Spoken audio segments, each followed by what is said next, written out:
The Akashic attacked us out of the blue, and there's no telling when they might be back. You best keep that sword handy, Sid.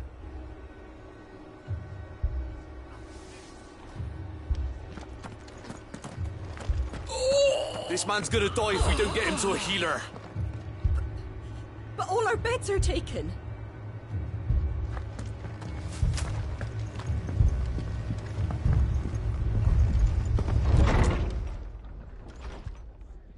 Martha, it's good to see you. And you, Clive. Jill? Otto said you'd been attacked by Akashic. What exactly happened here? Those skies are what happened. Not long after they fell dark, we had our first visit. There were hundreds of them. Tried to storm the hill. Only a handful made it up here, but that was more than enough. The rest are still down there now. And while we have a few willing fighters holding them back, they're sorely outnumbered. What do you think, Clive? That we join the fight? I thought you'd never offer. Now, where I need you is the Fallen Gate. That's where the fighting is fiercest. Let the men know you've come to help. Something tells me they'll be pleased to see you. We're on our way.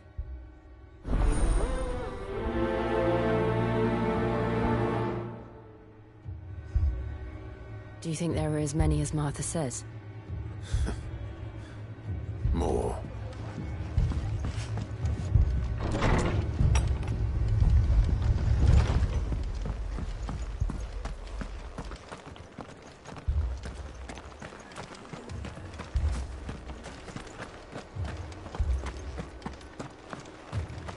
You don't think they've abandoned us, do you? Them not. Not a chance.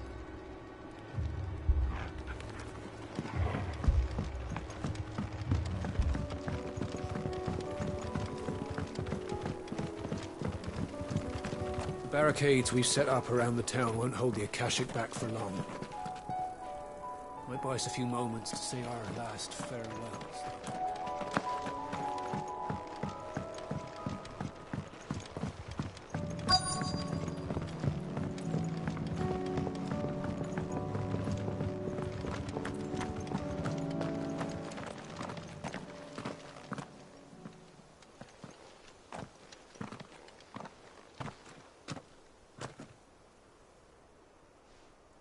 Clive, wounded.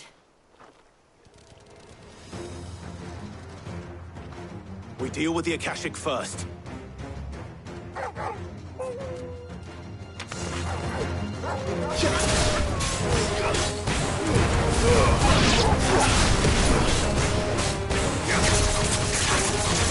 Over here!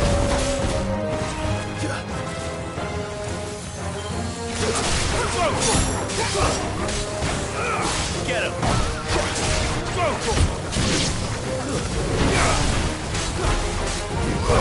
This one!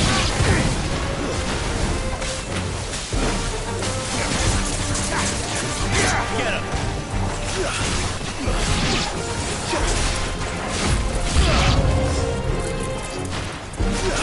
Get him!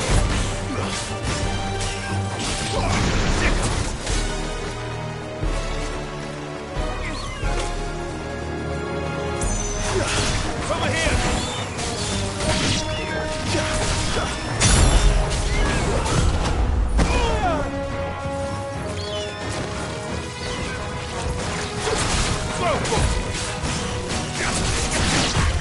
Nice try. Get him! Stay down!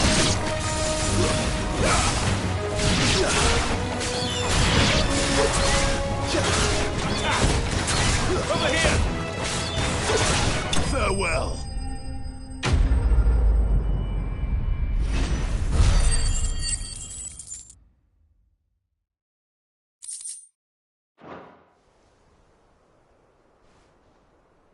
These men don't have the look of hired swords.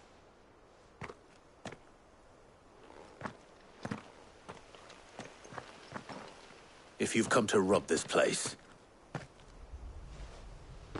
You are mistaken, my Lord Rosfield. We're here by Madame Martha's leave. how do you know my name? Forgive me, my lord. There wasn't time for introductions. We're with the Guardians of the Flame. Wade's men? But how did you come to be here? Where is your commander? So Wade left earlier with a scouting party to find out where the Akashic were coming from. Did he? Take your wounded back to the inn. Martha will see you're looked after. We'll join you anon.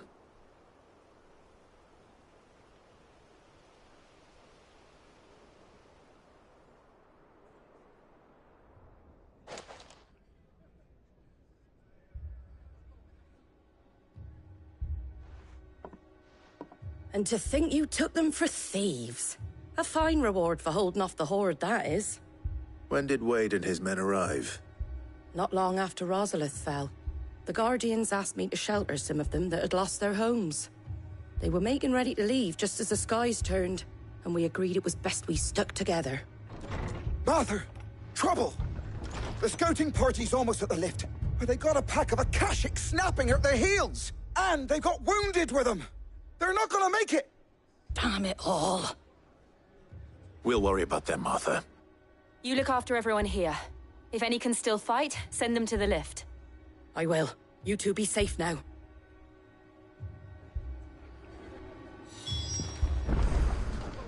It looked like the Guardians were going as quick as they could, but without any injured. They might make it to the cliff.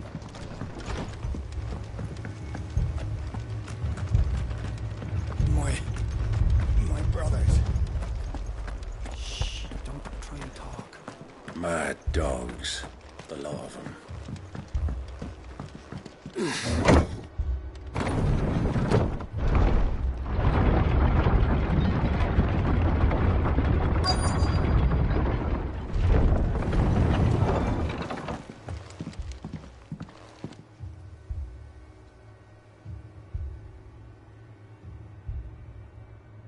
Squire, I need you to get those who can still walk up the lift to Martha's. But what about... I didn't ask, Oscar. Sir. Sir Wade. Lord Rosfield. If you aren't a sight for sore eyes. Martha seemed to think you might need some help. And by the looks of it... We thought we could sneak by them. But we didn't know there would be so many. How could we have? Behind you!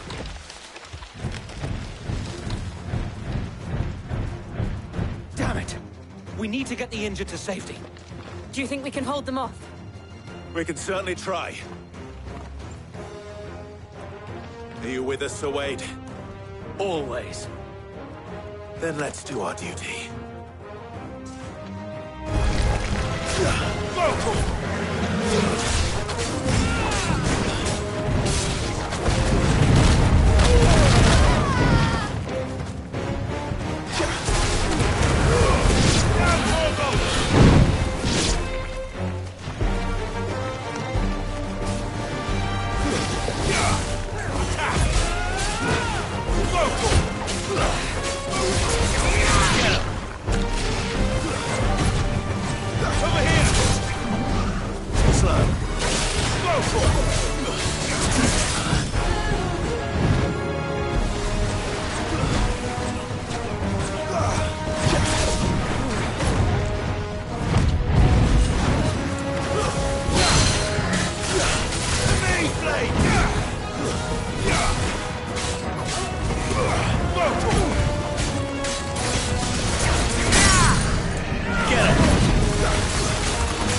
Help me, boy.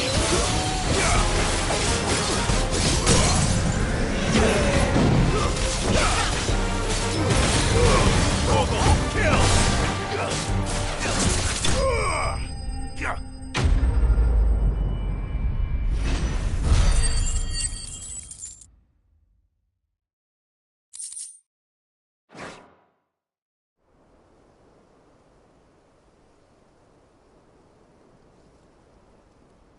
Is anyone hurt? I don't think so.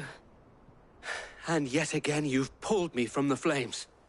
It's just a pity I keep walking into them. You've never been one to shy away from danger, Sir Wade. Like any shield worthy of the name. I see you're all in one piece. Martha! Is something wrong?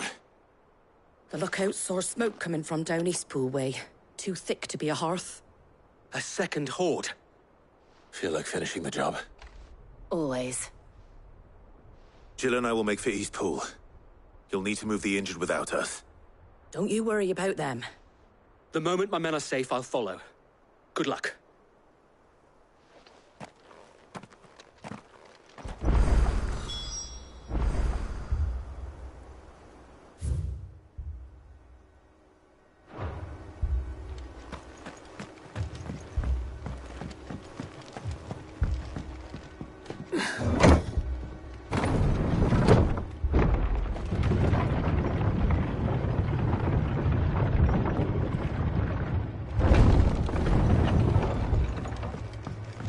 Mad dogs.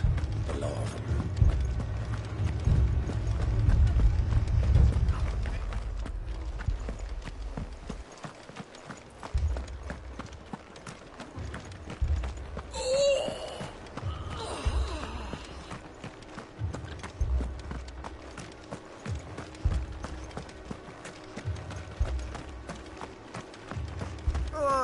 Just patch me up as quick as you can and get me back out there. Brothers need me.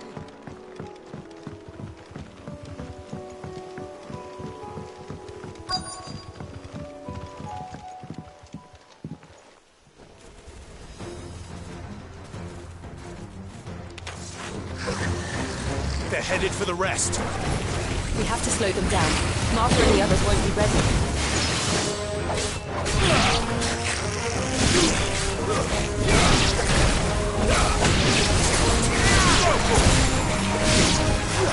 Nice try.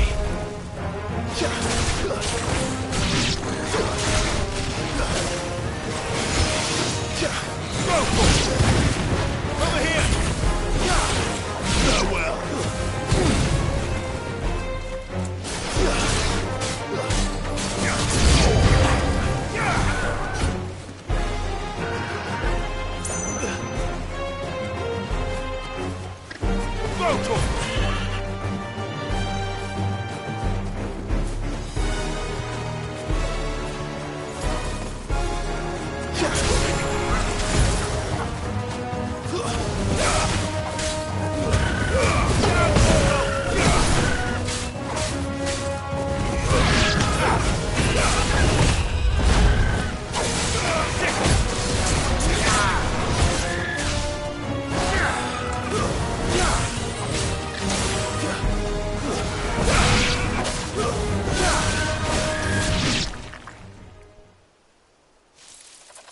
Something's coming. Apologies, my lord. Did I miss anything? Only the first round, Sir Wade. Shall we?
Slow.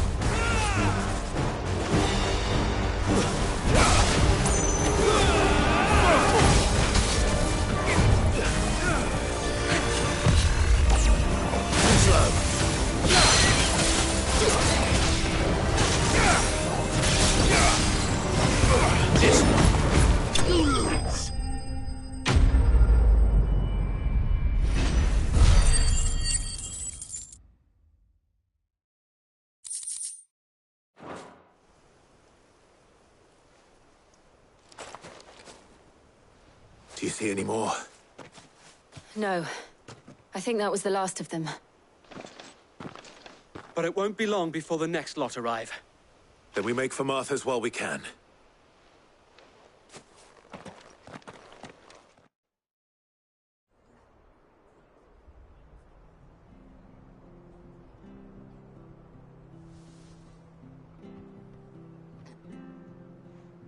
What did you find out there? The same as Sir Wade. Scores of Akashic. Well, wherever they came from, they're gone now. Our lookouts say the lowlands are clear. Hopefully we'll have enough time to lick our wounds. How many of your men were injured? A damn sight less than if you hadn't turned up. Thank you. It was a hard-fought victory. But as long as the skies remain dark, I fear the Akashic's numbers are only going to rise. It's not a matter of if the Horde will be back, but when. And whether that's sooner or later, we'll need to be ready. The inn here affords a good view of the land, and is easily defendable. I'd like to make this one of our outposts. What do you say, Martha? You'd have more men to guard the rest. Well, when you put it like that, of course they can stay.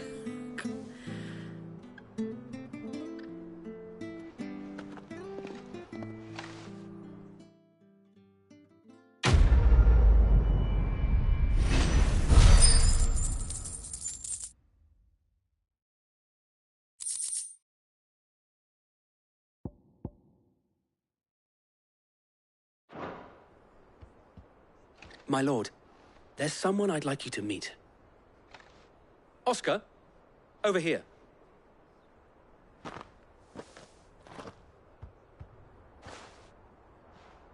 It is an honor to make your acquaintance, Lord Rossfield. I am Oscar. Oscar of House Murdoch. Murdoch? I wasn't aware the Lord Commander had children. Oh, he didn't. But his brother, my father, did. I am Sir Rodney's nephew. Well, go on then.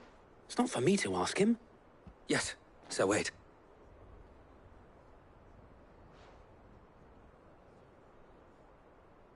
If it please you, my Lord Marquis, might you take me as your squire?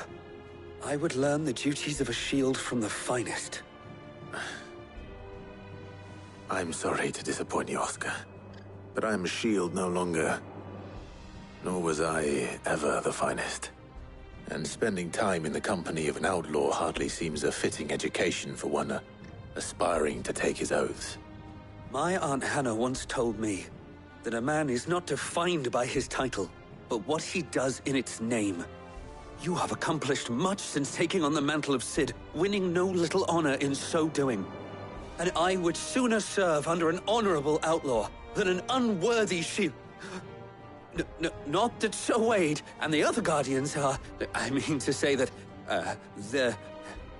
It's all right. We know what you mean. There is only so much the boy can learn from me, my lord. But a squire... Would that really be so bad? You were a squire once. And I'm certain Sir Rodney would approve.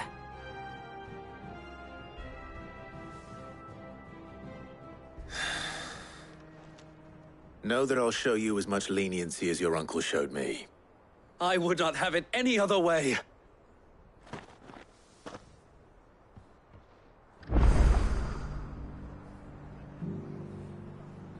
I will not let you down, Lord Rossfield. You, or my uncle. We shall be staying here for the time being, and not just for the ale. I'll have one of my men escort Oscar to Benimir once he's said his farewells.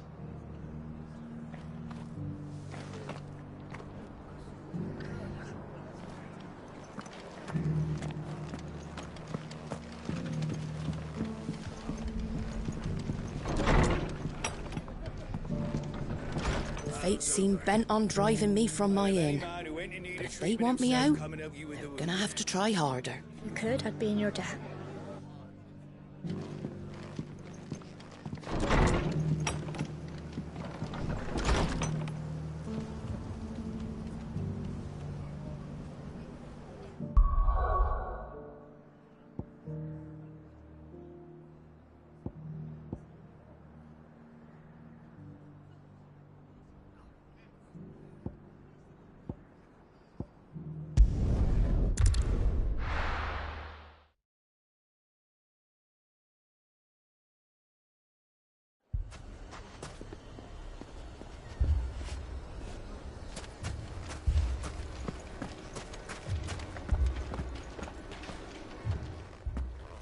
Sid! Your new companion appears much more formidable than your uncle. Should I be worried? You haven't been introduced. Jill, Clive has told me much about you. All lies, I'm sure. Your Stolas said that Dalamil has a bandit problem. Indeed. Although, you're a little late. They left with our food and guild days ago. Any idea where they went? The desert's a big place. Your guess is as good as mine. But the fact is, I have more immediate concerns. What did you say to me? What did you say? Ah, as if by magic. Let's just say we've yet to reach a consensus about how to solve Dalimil's little problem. And at this rate, it won't be the actions of the bandits which prove to be our undoing. It will be our own. Now, I've tried reasoning with the dissenting parties, but even the Desert Hare has limits. Perhaps we could talk to them. What makes you think they'll listen to us? What makes you think they won't? She makes a fair point, Sid. And you won't have wasted much of your precious time if you fail. They're just across the courtyard.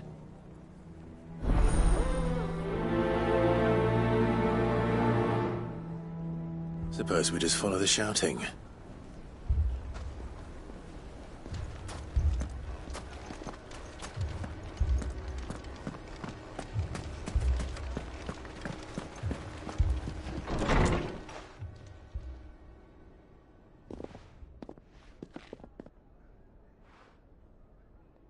You wouldn't talk like that if it had been your men whose throats were slit. Blood for blood, it's the only way. We hire mercenaries and have them mount the bandits' heads on our walls as a lesson to the rest. And what happens when those mercenaries are slaughtered like your men? Are you going to hire more? We're better off using that coin to buy food and supplies. If we hire mercenaries, the only thing we're buying is the bandits' ire. And you cannot fill empty bellies with that. Do you hear me? But what happens when they come back? Maybe it'll be your throat that's slit. That's enough. Both of you. Any more of this and I'll throw you out myself. Come back when you're ready to talk like adults.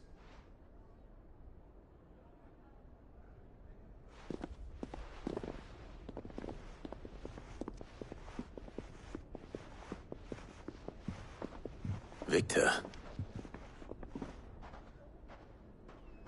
What's he doing here?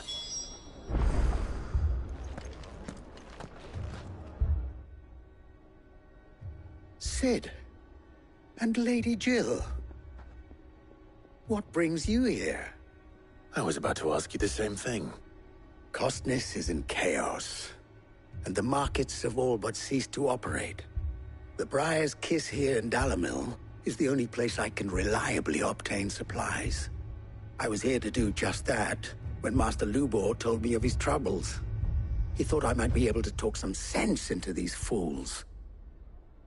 But if you're here, I suppose his patience must be waning. Who are those people? Those were the thorns in Lubor's side.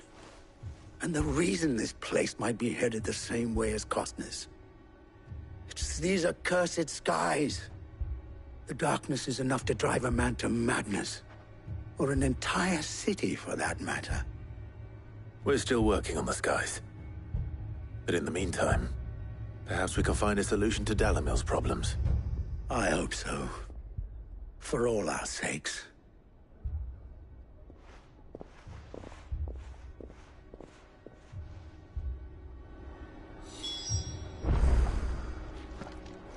Haven't we had enough fighting? I know I bloody well have. The next time those two go for each other's throats, I'm barring them both.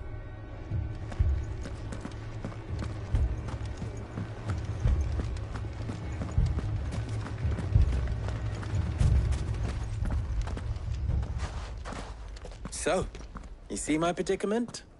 What I saw was a room full of people who were angry and afraid. And with good reason by the sound of it. But if left to smolder, that anger and fear could set the entire town alight. My thoughts exactly. What to do? Both sides wish to protect their homes and livelihoods, if only they could agree on how. But as long as they are divided, we are vulnerable. And if there's one thing bandits like, it's an easy target. What would Sid the Outlaw suggest? Well, if it were my namesake,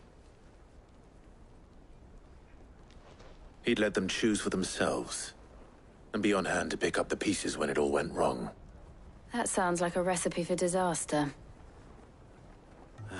A recipe for disaster is precisely what it is.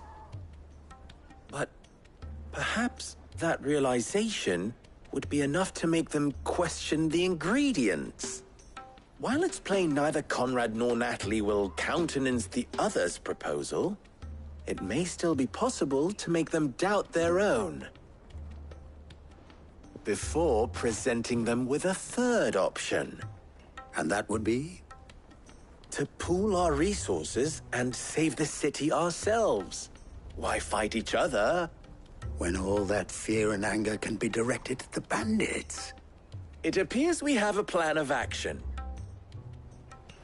Victor, pay Conrad a visit. See if you can't convince him of his folly.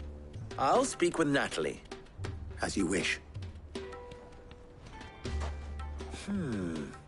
Your faces are not well known in this town. That may prove useful. Don't worry, Victor and I will do most of the talking. You need only play along. Play along? What he means to say is yes.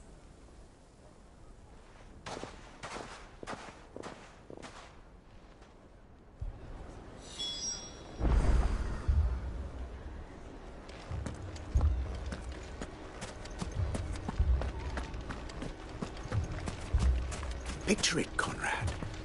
Your own city guard. With you as captain. Me? I don't know about that. Buying more supplies? We might as well scatter seeds near a rat's nest. They're the problem, and only steel will solve it.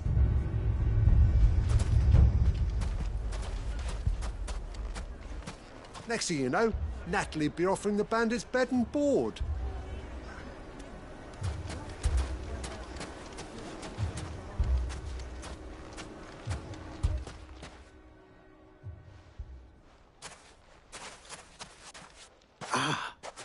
Here she is.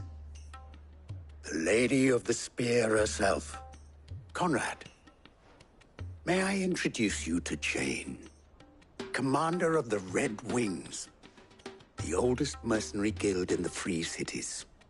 A pleasure, my lady. The pleasure is all mine. As I told you, I summoned the commander here from Canver to inquire about a contract.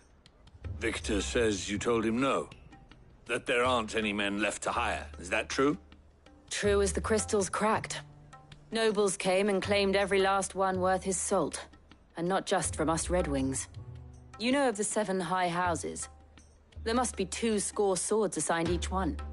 Granted, we have a few boys left. If it's boys you're looking for.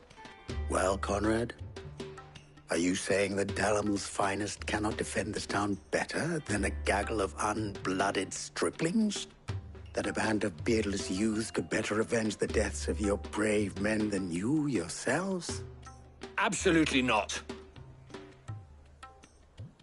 We'll show those bastards who they're dealing with.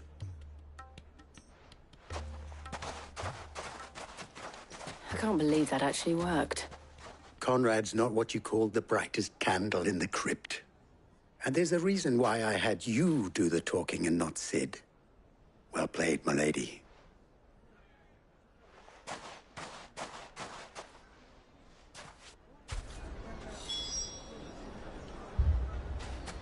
Then let us band together and show these brutes that Dalimil is not to be trifled with.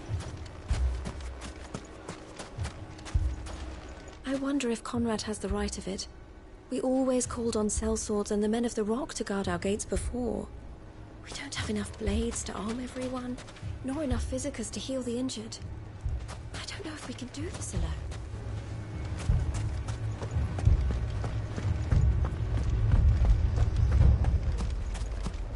My shop. Why would anyone do such a thing? If I had my pickaxe, I would... I mean, it may still be possible to buy something, and we may yet be allowed to keep it. Yes, but... I agree with Natalie. We mustn't do anything to provoke them. Never poke a hornet's nest, they say. Conrad's going to get us all killed. Ah, here he is now. Natalie, allow me to introduce Lord Underhill of Randalar's prestigious League of Merchants. Lord Underhill. At your service. Underhill? I was just telling the good lady of our conversation, my lord, and how you were lamenting the state of the capital's stores. Lubor says that not only are the granaries almost empty, but that war and the Blight mean this season's harvest won't be enough to fill them for winter. Indeed, certainly that is the case. The nobles in the capital are buying up the city's stocks of barley and wine, driving the prices higher than most commoners can afford. It is only a matter of time before the peasants revolt. It is worse than I thought. If what Lord Underhill says is true, I fear we have little hope of supplementing our stores, meager though they regrettably are. And while I applaud your endeavors to dissuade our more bellicose citizens from seeking vengeance, I sense Conrad is not wrong in his assessment of the bandits' likely return. Which means that now, more than ever, we will need to secure what little we still have. Food, weapons, herbs, everything. If our humble town is to endure not only this hardship, but those that are certain to follow, we must stand united. All right. If it will help to protect my home, I'll do it. But you needn't have gone through this charade.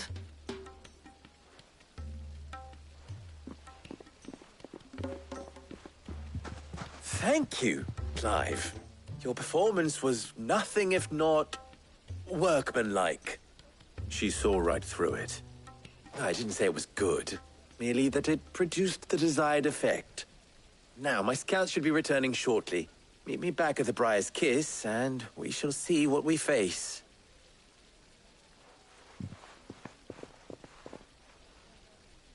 I'm not convinced our roles in this ruse were entirely necessary.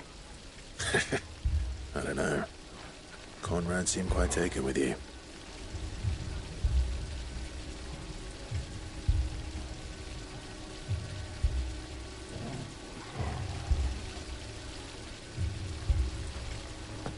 It appears I have no choice but to do what little I can to defend what little we have. But I would not see any unnecessary... Mummy, I'm scared. Oh, I'm ruined.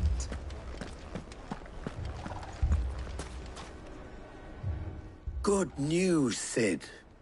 Both Conrad and Natalie have somewhat gracefully accepted their new roles. With time, they may even learn to Time no longer appears to be the luxury it was before lunch. I take it your scouts found the bandits. Technically, it would be the bandits who found my scouts. It appears they march for Dalimil as we speak. All of them. You're not serious. They don't just want food, they want the whole damn town.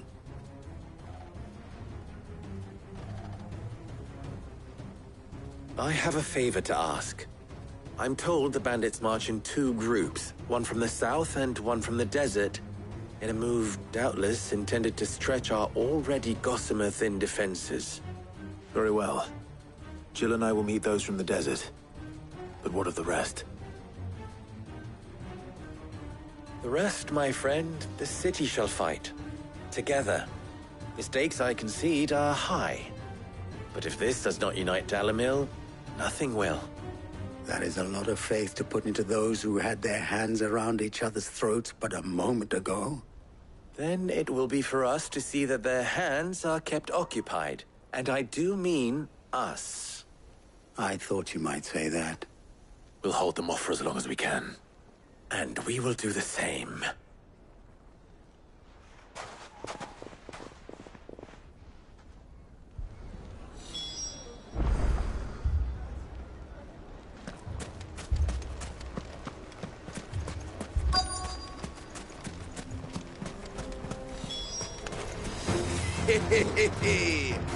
The women folk have come to welcome us. I'll take that one. He's all yours.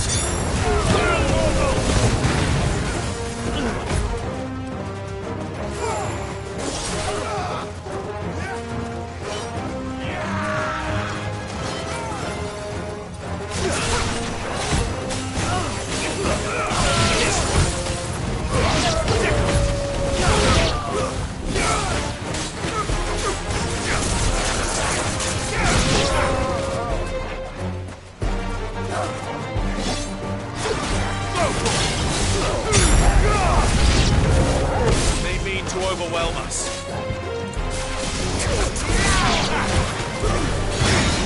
This one. Go for it!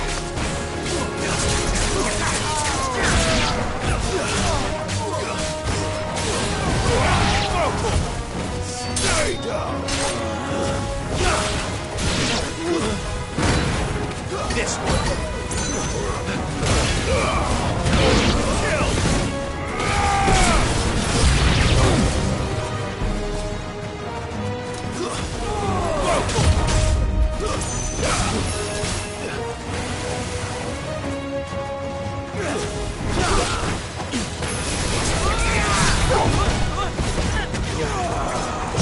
Too slow. Go for it. Sick. Over here. Sick.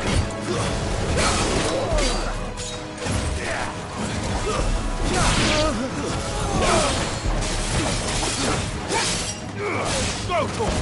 This one. Stay down.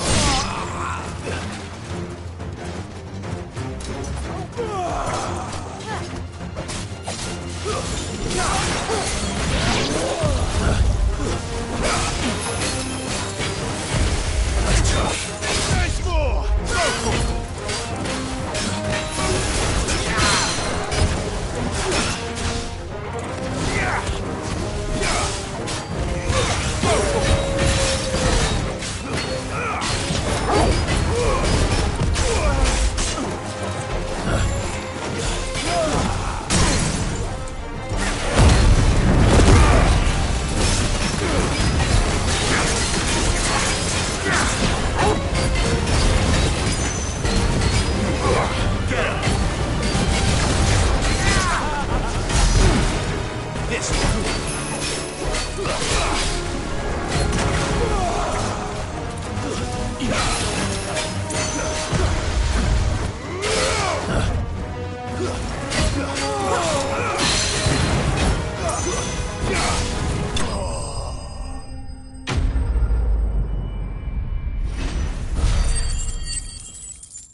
The townspeople. Could they have held out? I don't hear any fighting. What do you think? That we should hurry.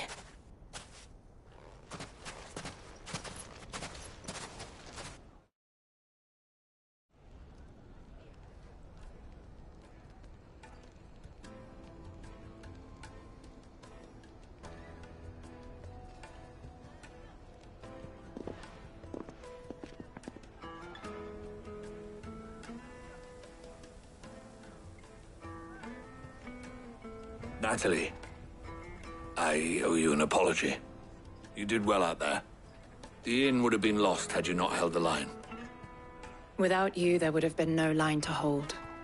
You saved us, Conrad. You saved Dalimil. We all saved Dalimil.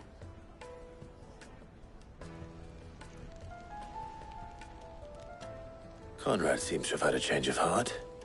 I'd say they both have. I take it from your presence that our visitors from the desert won't be joining us either. Pity. The plan worked, Sid. Granted, it only took an army of bloodthirsty bandits at our gate. Calm now, Victor. Why quibble over the details? We are united, and that is all that matters. As for you, Sid, you fight considerably better than you act. I'll take that as a compliment.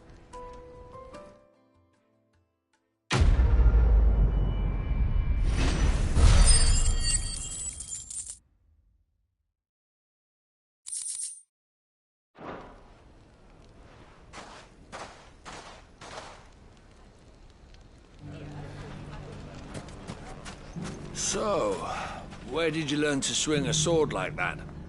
In a desert full of ne'er-do-wells, a woman has to learn to look after herself.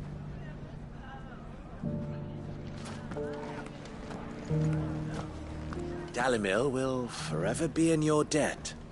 But don't go trying to take advantage of that.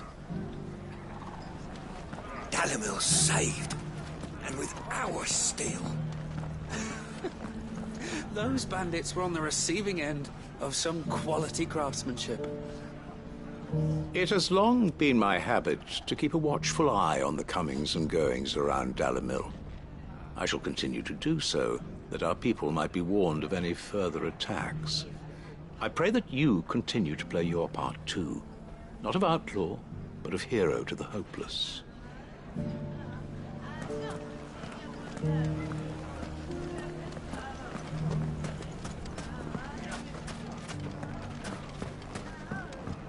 Mummy, are the bad men going to come back? No, darling, they're not. Never again.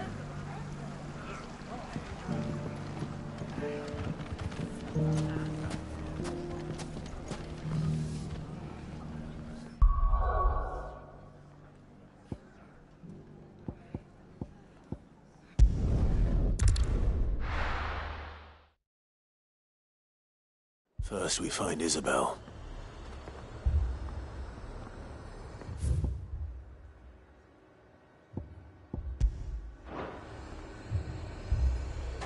Heard a bloke saying he saw ghosts on the far side of the wall.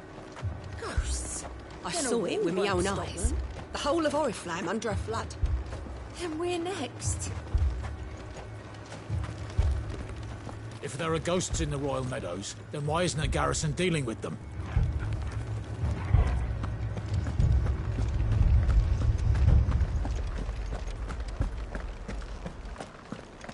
Four left for more on the captain's orders.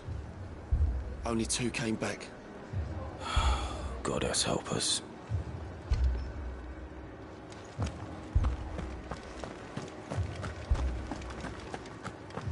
I can't do it. I can't fight those things. But you can. You must. My lord. Milady. We received the dame's message. There have been sightings of strange creatures, I understand. With the blue eyes. Yes. Like a Kashik, but different. They've taken so many. I've lost count. Akashic, but different. Ultimus thralls.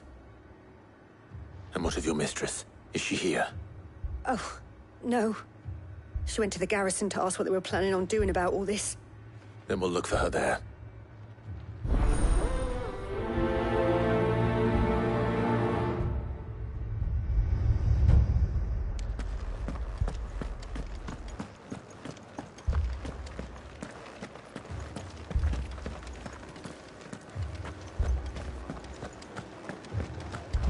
We could leave. But where would we go? The two soldiers were carrying another. He didn't have any legs. What could do that to a man? I heard the bells.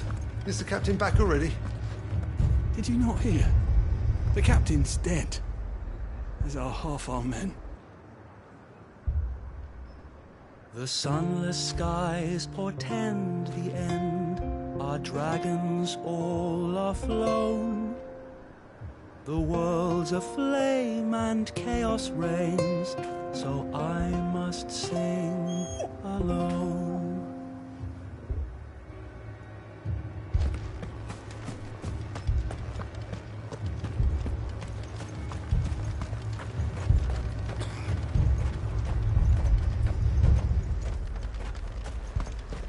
Madame, please! Half the garrison's been slaughtered by those things. We lost the captain this very morning. We've tried requesting reinforcements, but there's been no word from the capital or the Dominion in days! What more would you have us do? I would have you do your duty. Those at the Vale look to me for protection. And protect them I shall. Because they are my charges, and that is my duty. In case you have forgotten, the people of this town are your charges. But more than that, they are your people. Your sisters, your brothers, your lovers. So you have a choice. Lay down your sword and watch as they are slaughtered, or take it up and do what is right. She speaks the truth, you know. This here, it's all we have. It's all that's left. What we have left is our lives! Do you really want us to lose them as well? Not if we don't have to. Look, there's a cask under the captain's bunk. Let's talk about this over a drink, eh? I'm listening. I'll have a word with him.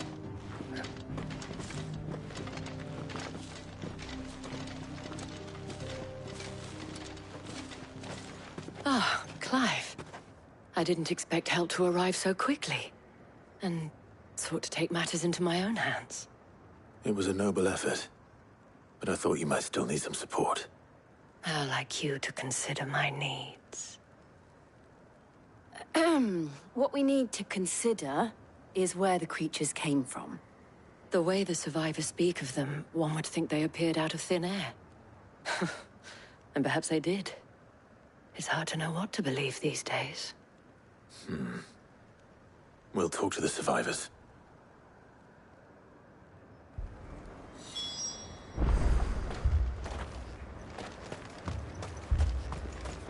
That thing, it took off the captain's head.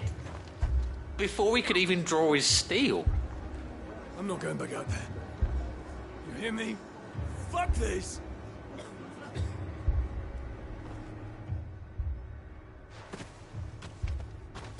Did you see the creatures that attacked you? Creatures? Yeah, they came out of nowhere. They went for Joseph first, then me, and then they were just gone. Do you remember where you were? On the road from Oriflamme. We just passed Moor when... Where's my Joseph? It's all right. Just rest now.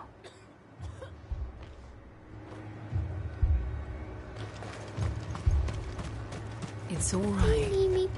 My family. They're still in the capital. I'm sorry, darling. I truly am.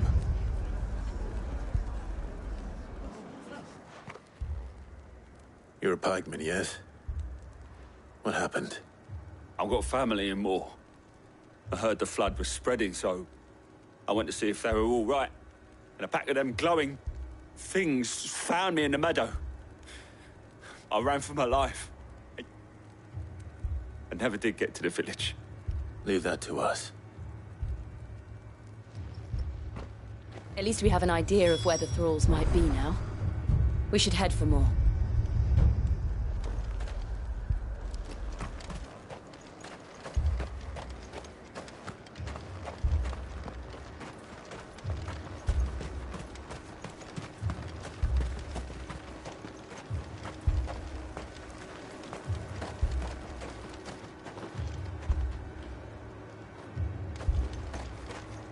I assume you have a plan?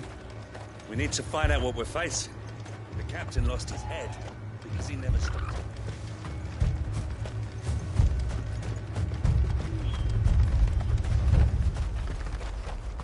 It was all they could do to escape. They just left the bodies there in the flood.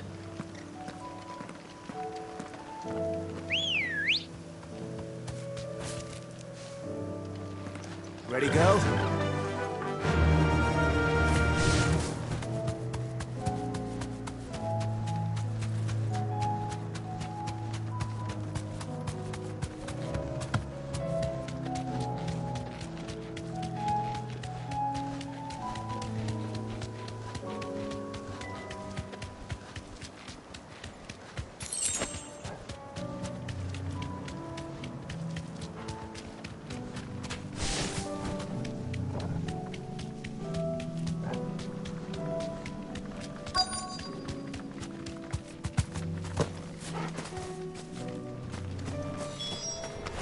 Clive, look!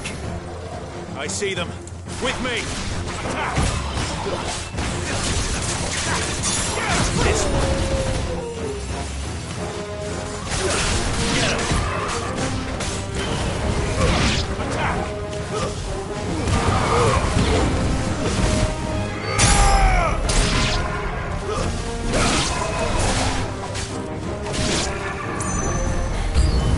Should I prime? Save your strength.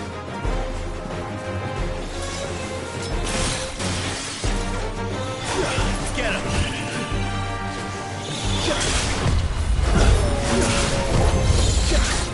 This one. Get him.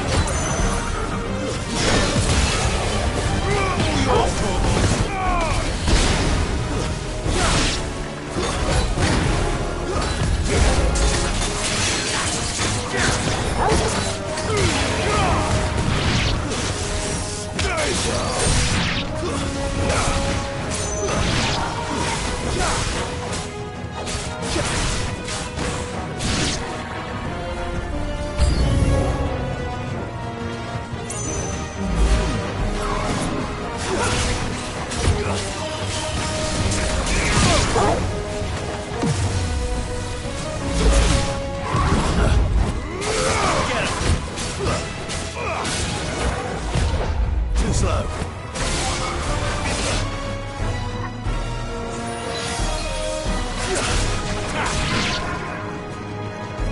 Get him.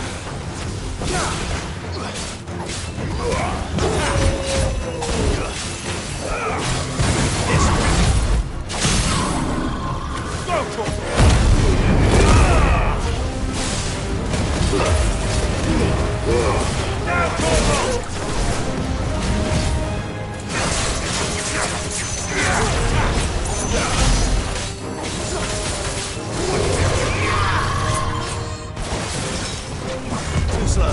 Get him. Too slow. Let's try.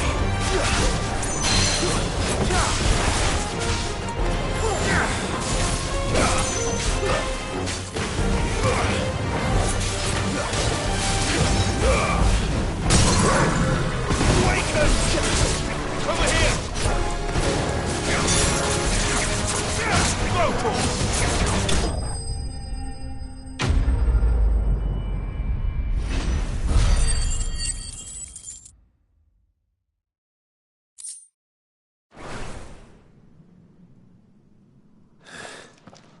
Do you think there are more? There are always more. But I'd say we've done what we can for the time being. Then we should let Isabel know.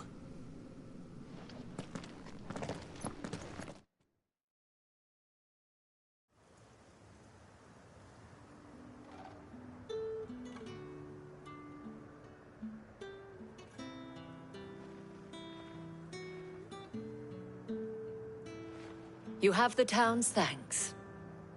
Don't thank us yet. There will be more. Many more. And you'll need to be ready for them. Oh, we shall. Isn't that right, Captain? Yes, milady. The garrison will be ready. Philippe here has convinced most of the men to remain at their posts. For now, at least. Hearing that the Dane would look kindly on any man who committed himself to the task certainly didn't hurt. It's not the most selfless of motives, I'll admit. But whatever it takes, eh? Now me, I never needed convincing. I became a soldier to protect the people I love. And the people I love include the ones standing before me. Handsome and chivalrous. Now, if you don't mind, I have sentries to post. Milady.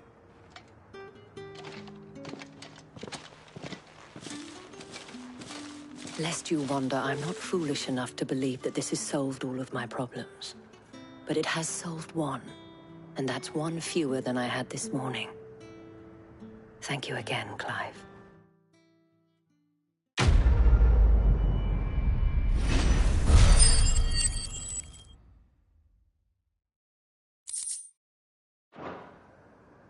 Our friends seem to have things under control. For now, at least.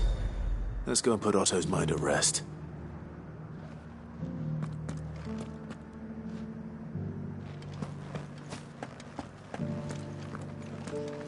So many were injured.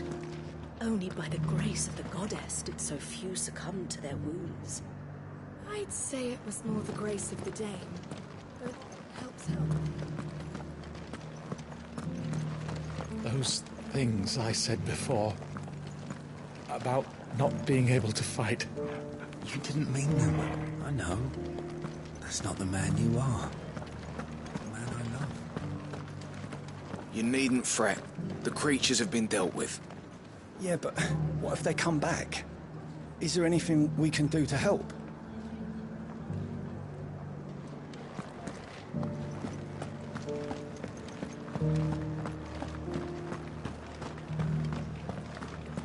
There were ghosts at the gates not days ago, and now you'd have us believe they're just gone. I would.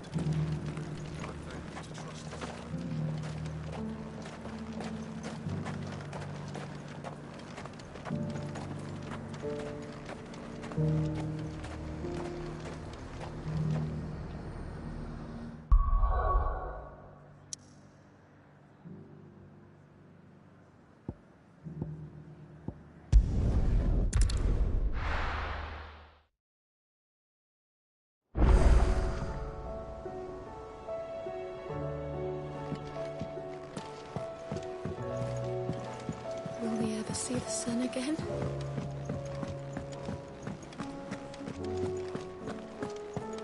Did you see the pair that got hauled into tires? Aye, all their fancy silk stained. Welcome back, my lord. I only just arrived myself. No one seemed to know where I should go, so I thought I'd guard your chambers until instructed otherwise.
Seems the hideaway's lost its appetite.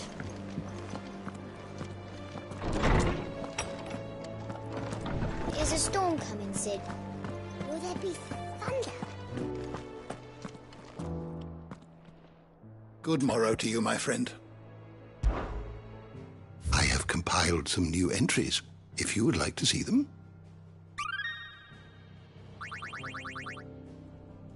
You wish to study the tomes?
You are always welcome, Clive.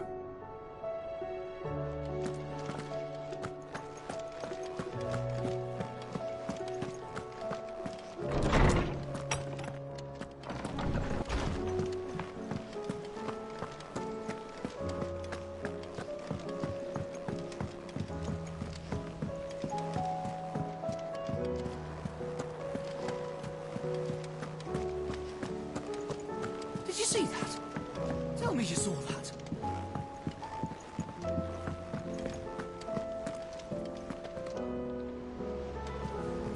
We've sent Cursebreakers to Martha's Rest, Dalamil, and Northridge. Hopefully they can help maintain the peace. Or at least a semblance of it. Cole told us everything that happened. It's a bit of a worry that both the Republican and Imperial armies are in disarray. But it was good to hear that the people stood their ground.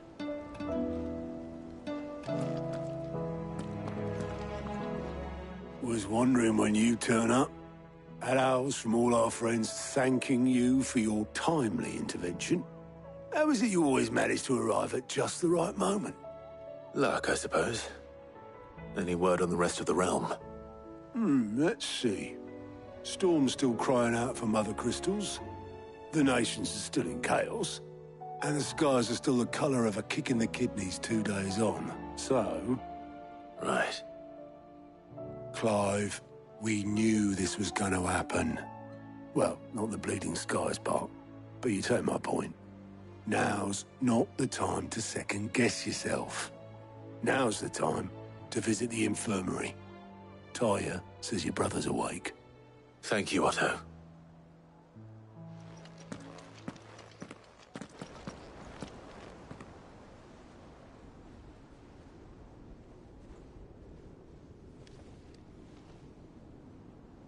So it was not Sylvester, but Olivier who served as Ultima's puppet.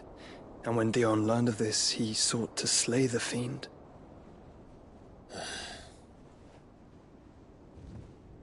Only for his father to take the spear that would have freed him. Enough to drive a man to madness. Small wonder he hasn't stirred. I would be afraid to wake. Had I but reached out to him sooner, warned him of the threat Ultima posed. But now, both an empire and her prince lie broken. Joshua,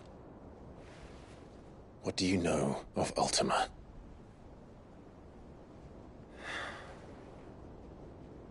Very little, I'm afraid.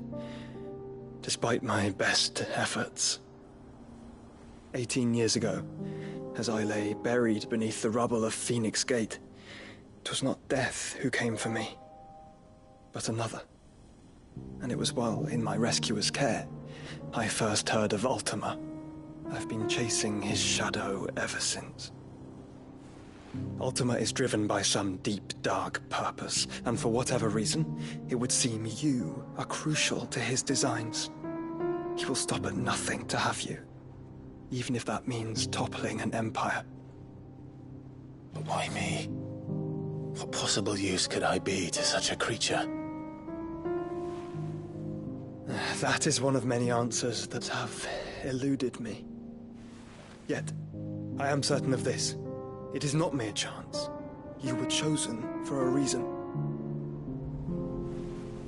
All dominants carry within them the might of an icon. Nigh limitless power that is at once acutely limited. I wield fire, and only fire. And I only ice. 8 wardens for 8 elements. But you, Clive. You are different. You're special. Your abilities begin with the flames of Ifrit. But they do not end there. The fact Ifrit can even exist goes against everything we thought we knew of dominance. Perhaps Ultima has been waiting for one such as you, whose potential is truly limitless. I've encountered that thing several times now.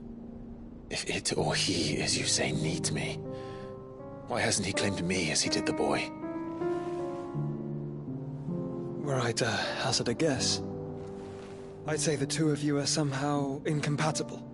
His mind not properly attuned to your body. His mind? Mind, awareness, spirit, call it what you wish. But I believe Ultima to be an embodiment of the concept.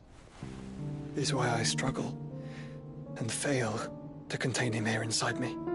I'm sorry. Inside you? With every setting sun, I feel my strength wane. And though the Phoenix's flames mend the prison I have made for Ultima, they do so at a cost. We must find a means to bring an end to him before I meet my own. What were you thinking? It was that or let him take Clive. And I've always had a soft spot for my brother. But that doesn't mean you should sacrifice yourself to save me.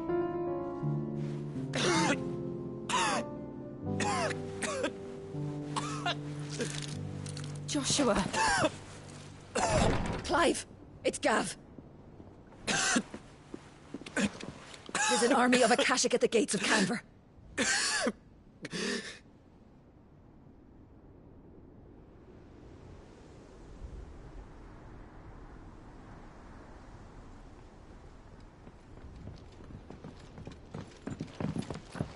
Well, what's the short of it? Tyre told you. The capital of the Free Cities is under siege by an army of monstrosities. The city guard are doing their best to stem the tide, but numbers ain't on their side. What of Lord Byron and Mid? Were they able to escape? No, but they're all right for now. They're hiding with Gav at midship. We have to get them out of there. And we shall. Otto, prepare a Stolas. Tell Gav to stay exactly where he is. Understood. Vivian, what's the swiftest route to the Free Cities? That sounds like a question for the map. Look here. This road, through Tabor, should provide the least trouble. Good. What a coincidence. Tabor is exactly where I'm bound. Joshua, bed is where you should be bound. You don't think I told him the exact same thing? Were Tyre not such a talented healer, I would surely have been inclined to agree. But, thanks to her ministrations, I feel I may safely rejoin my attendant, who was to wait for me in Tabor if we became separated. All right, we travel together. Clive! If he stays close to me, he'll be fine. Thank you, brother. I'll look after him.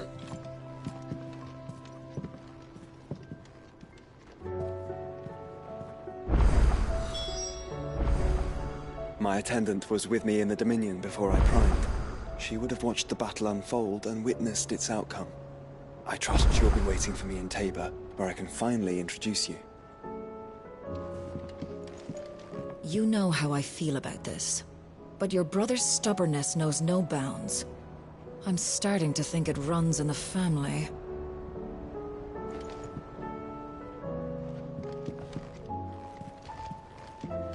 Taya's right. Your brother is in no condition to travel. That's all I'll say on the matter. It's Mid, Gav, and your uncle we should be thinking about now.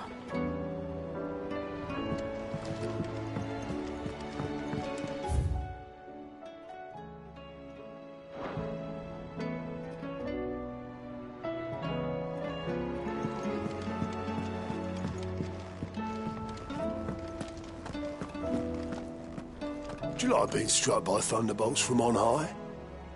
Then don't let anything happen to Mid. Yeah?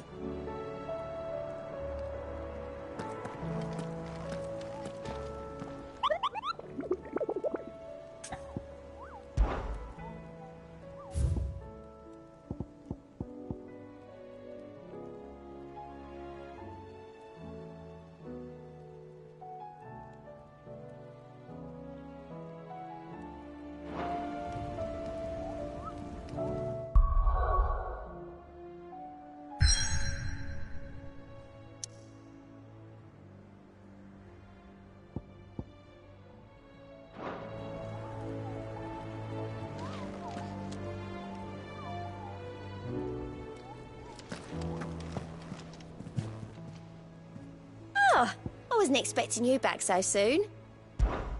Your benefactors are a generous lot.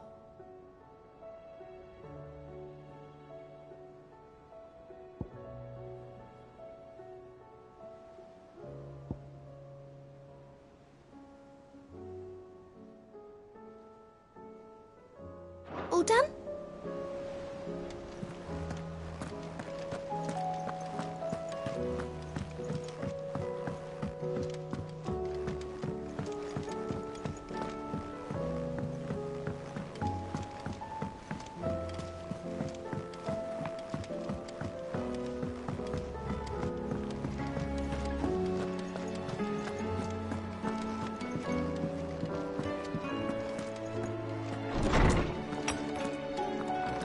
There's a storm coming, Sid.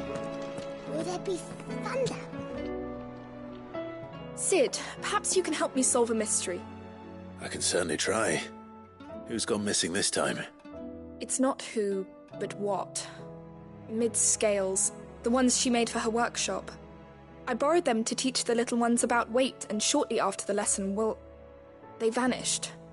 My first thought was that they'd taken them off somewhere to play, but when I asked, they swore they had nothing to do with their having disappeared. Which almost certainly means they had everything to do with it. Perhaps a visit from Sid will jog their memories. I think it just might. Thank you. I don't like to imagine that my pupils would lie to me. But if they have, I'll have no choice but to discipline them accordingly. They were in the atrium when I last saw them. As always.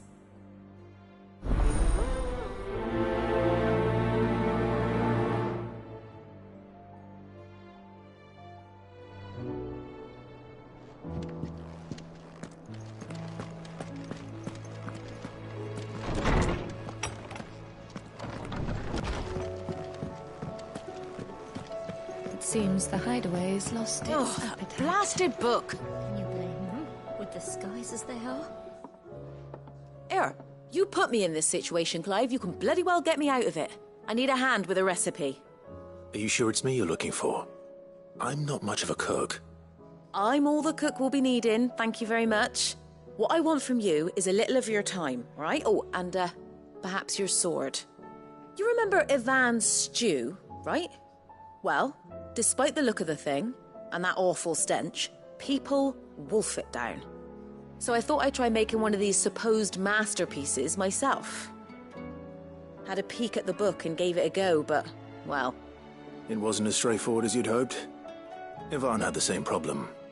Yeah, but this is my blooming kitchen, and I will not be outdone.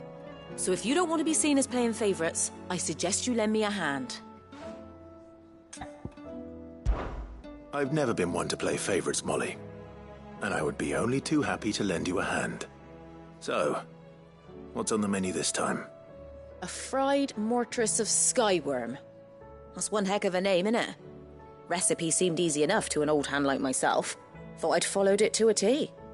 Only, turns out skyworm livers and drake's mint are not what I thought they were.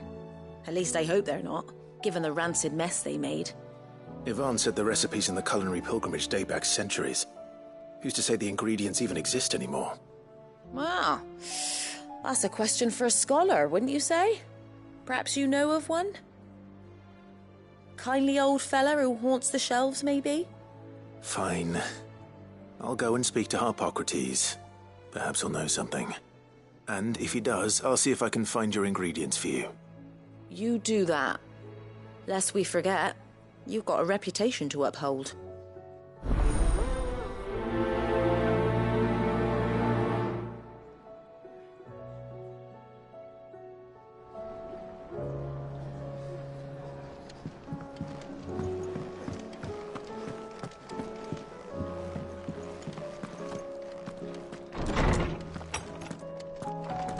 There's a storm coming, Sid. Will there be thunder?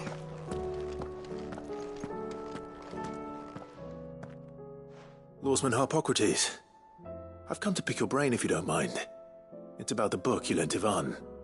Ah, Valisthea, A Culinary Pilgrimage, a classic. One of my favorites, in fact. The young man did a wonderful job with the Chance's stew.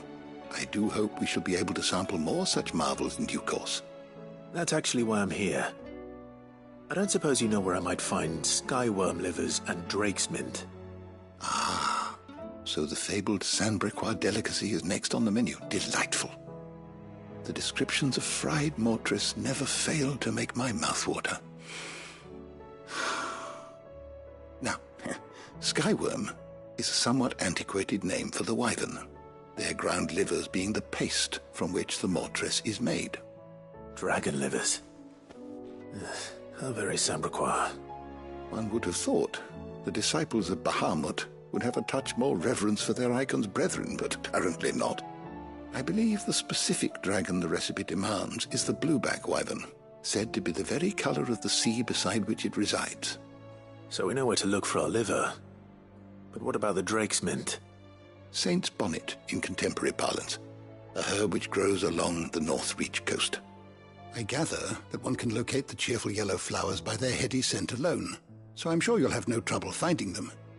I may add that people once believed game was best served with the flora that sustained it in life, in which regard fried mortress of skyworm is undoubtedly a typical dish of the time. Meaning that if I find one, I find the other. To Northreach, then. Best of luck, Clive. And do save me a bite once the dish is complete.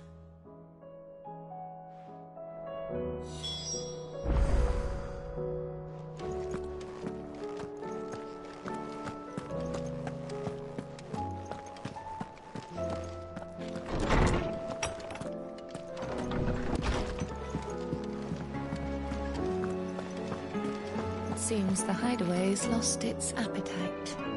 Can you blame them with the disguises they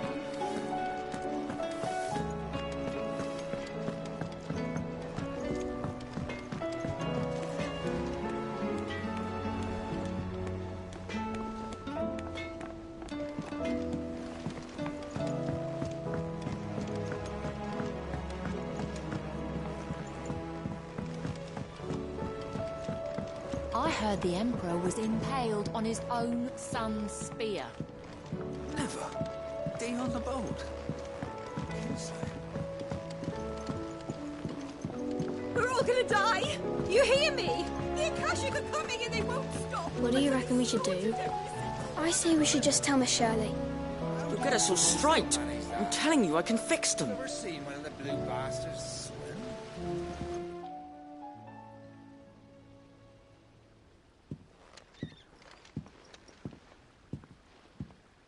Sid! Hard at your studies, I see. And what is that? It's not a set of scales, is it? No. Of course it isn't. Well, Not anymore, it's not. Oh, And just how long hasn't it been one? we're sorry. But we didn't break them. We dismembered them. Just like Miss Mididol showed us. Miss Mididol? And why would she have you dismembering her creations? Because that's the only way to become a ninja-neer.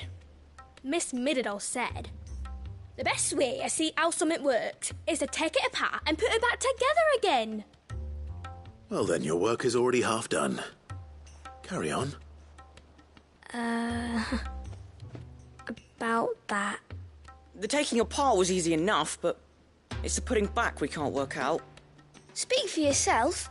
The heavy thing goes at the bottom. Then...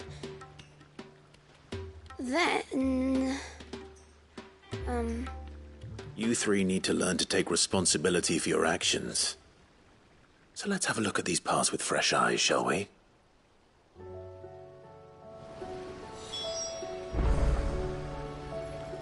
Must have been magic keeping those scales together. It's the only explanation.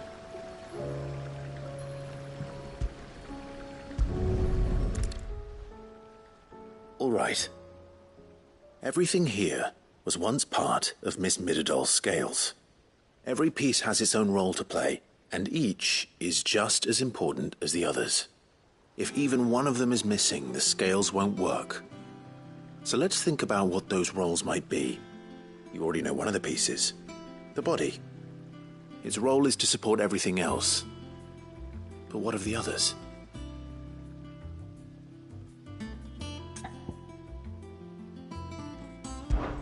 This is called the arm. Why do you suppose that is? It doesn't look much like an arm. You're right. It looks more like a wing. Like a chocobo wing! You've ridden a chocobo before, haven't you, Sid? Will you teach me to ride one day? I'll think about it. Now, what do arms do? Hold things. So wait, maybe this arm holds things too? Good thinking. You're on the right track.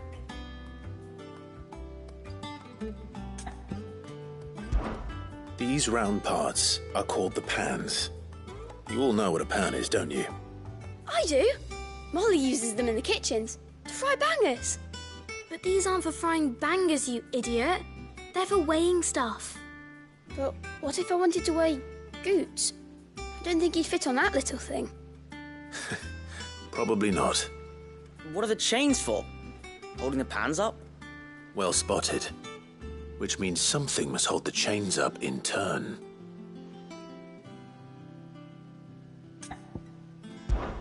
This tiny piece is what's called a cogwheel, or gear. Have you ever seen one before? I have. Miss Mididol's dungeon is full of them. Most are on the floor. She puts them in all her inventions. They spin round and round and round and round and... That's right. They're very useful when you want to make things move. Do you remember if there was anything on the scales that moved? I remember the arm moved when I tried weighing an apple. And then somebody ate it. Not my fault. You shouldn't have tried weighing it before lunch. You know what part's supposed to move and how it's supposed to move. So, let's put the pieces together first, see what doesn't move, and then stick the cogwheel to that. Not a bad idea. You see? It's not so difficult. So, now that we've taken stock of the parts and learned what they do, what do you think? I think we've got it. Then here's what we'll do. You tell me what goes where, and I'll put the scales together. Well, obviously you need to start with the body. All the other pieces fit onto it, don't they? And the arms go on the body, just like real arms. Or wings, if you're a chocobo. And then the arms hold the pans by the chains. Very good. Let's see if that works. There. All finished.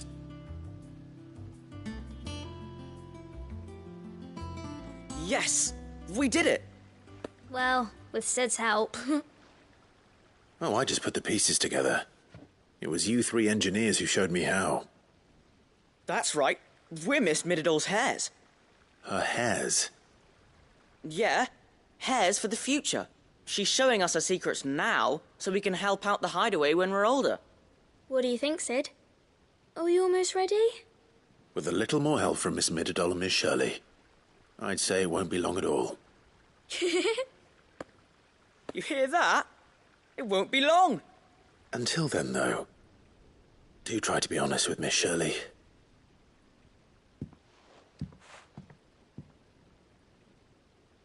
Hey, look!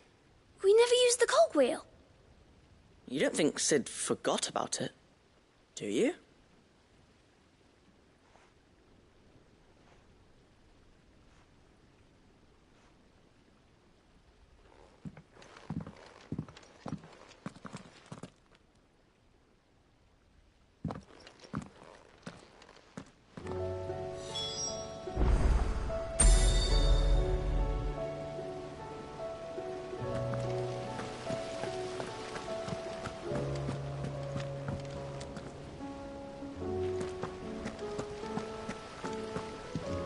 Didn't happen to forget anything, did you, Sid?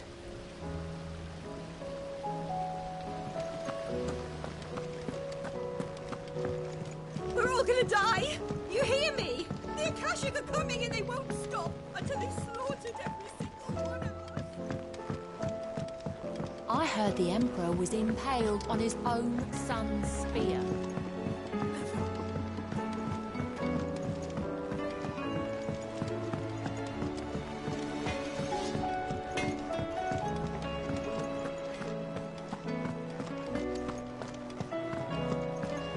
Seems the hideaway's lost its appetite.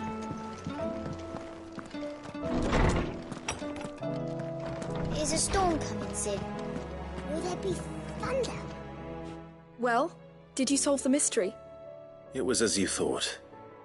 The children had the scales, or the parts of them at least.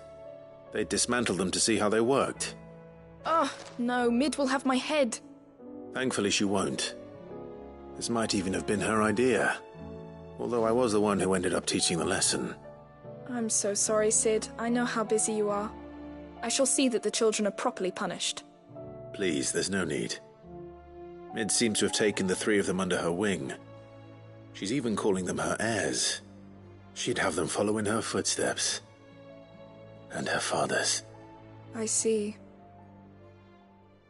Sid, do you know why Mid has been spending so much time at the hideaway of late? She told me it was because her studies have been interrupted by events in Canva. Is that not true? No, it isn't. The university offered her a commission. In exchange for full tuition, room and board, they asked her to oversee the design of several new war engines. To anyone else it would be an opportunity, but to Mid, who lost both her parents to war, it was a bitter pill. One she was none too keen to swallow. But that should come as no surprise. She's only ever cared about bringing people hope. The very last thing war can be said to do. Which explains her heirs. She's working to give them a better life. And so should I. What's the odd engineering lesson? Ah, you've given them far more than that. And I'm sure they're very grateful.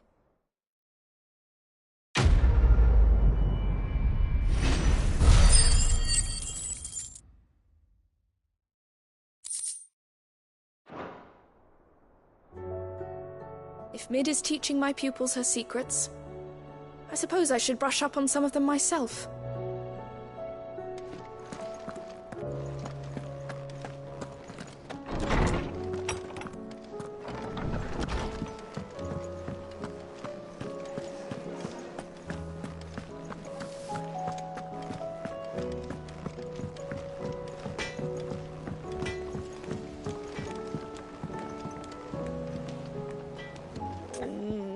What am I gonna do? Oh. But no more.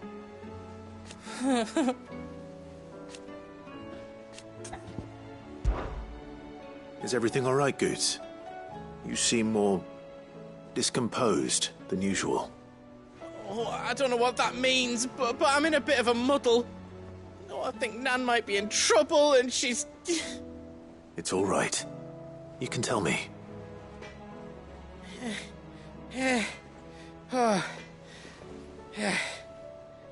There was a trader came by. One of our usuals, like. Said he'd heard some rotten rumours about her down Dalimil way. Folk are saying she's been selling to bandits and cutthroats and that. I mean, she's fond of a chance to make a coin or two, aye, but she'd never do business with baddies. Especially not the kind who go hurting people who haven't done out. I wanted to ask her about it myself, but I'm scared she'll give us a tongue lashing.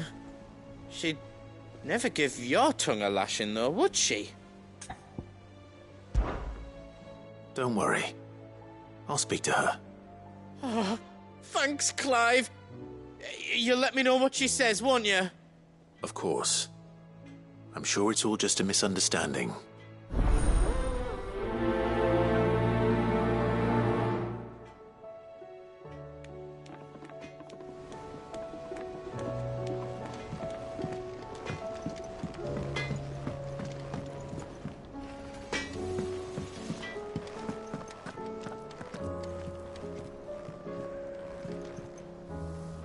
Lady Karen, how's business?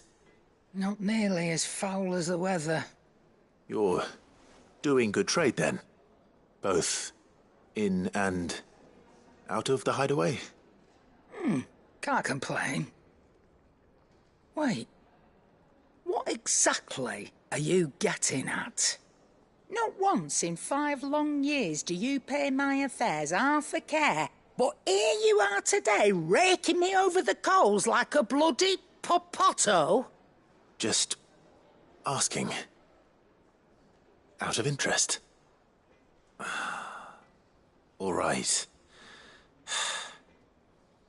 I'm here because I was told that certain rumors have been circulating.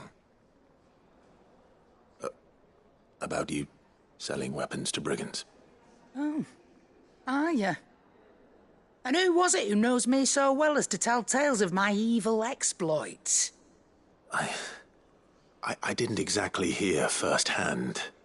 All I know is that someone in Dalimil has been spreading word to that effect. And what? You believe it? You think I'm profiting off the blood of innocents, do you? Look, I've done things I'm not proud of. Might be there were a time when I turned a blind eye to the wretchedness of the world so I could line my pocket. But that woman is no more.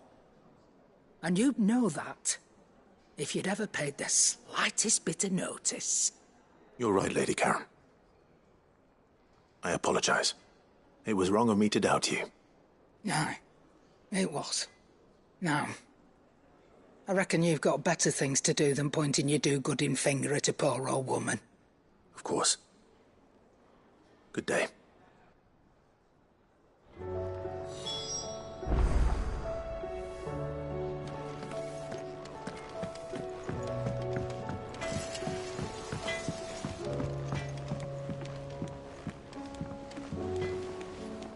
I spoke with Lady Karen. What did she say? That the rumors were unfounded, and that I was a fool for thinking they might hold any truth, along with some other things that made her feelings clear. And while it sounds like she may have done things she regretted in her past, she says those days are behind her. Oh, well, that's good. I knew Nan wasn't caught up in out bad. But why would people say she was? What did she ever do to them? It's not right. No, it's not. But people do things for all sorts of reasons. Perhaps we'll never know. Well, I'm going to find out.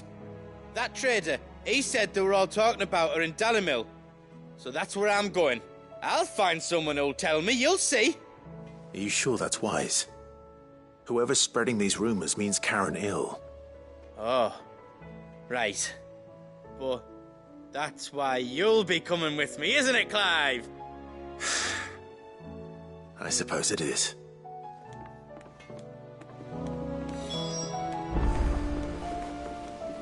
I'll find out who's been making up lies about Poe and Anne, and when I do, I don't know what I'll do, but it won't be pretty.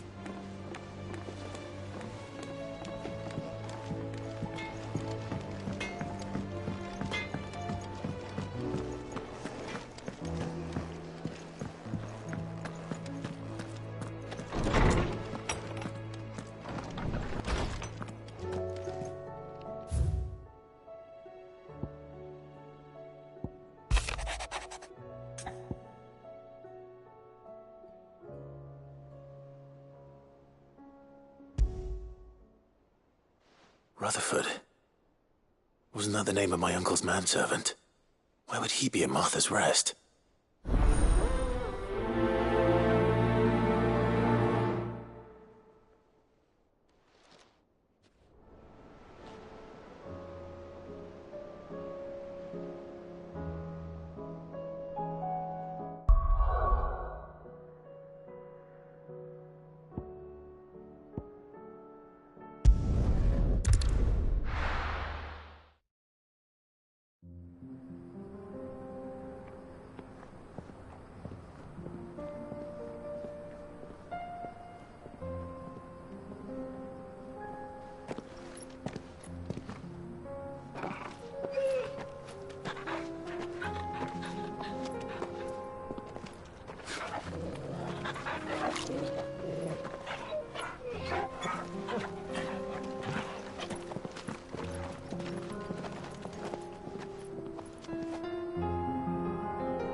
It's like a dream.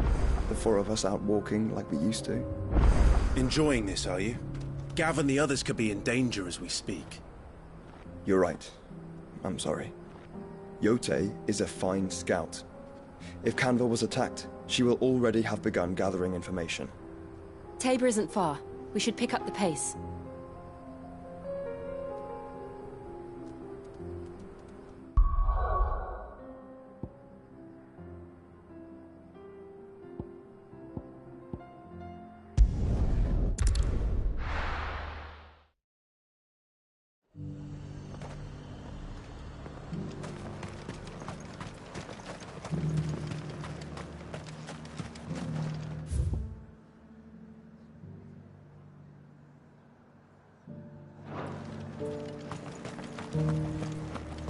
There were ghosts at the gates not days ago.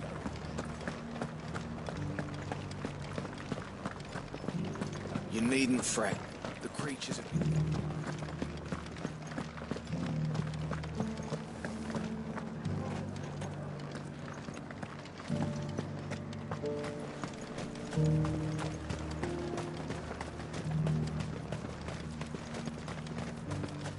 You heard the Herald? Captain said it was you who slew the, whatever they were. And for that, you have our thanks. Now that we know how to fight them, I hazard we'll fare a little better the next time they attack.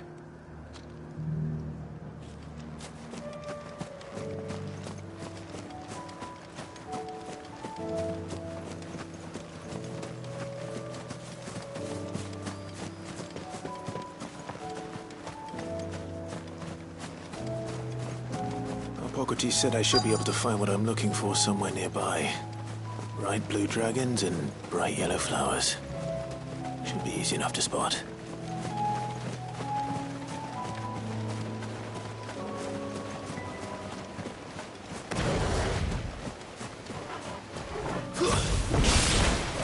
This must be our wyvern.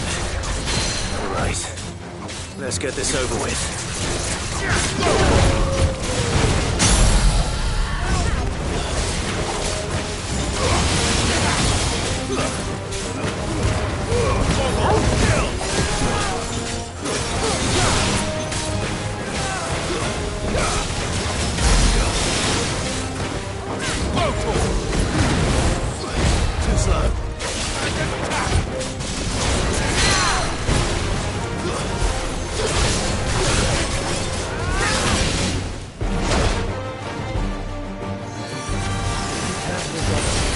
Nice try.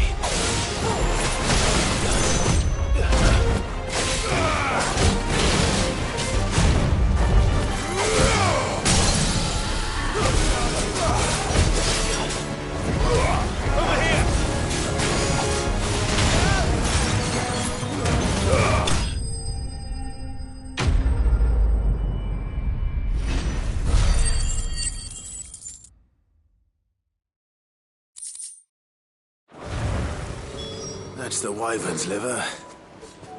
Now I just need to find the herbs. Bright yellow with a heady scent.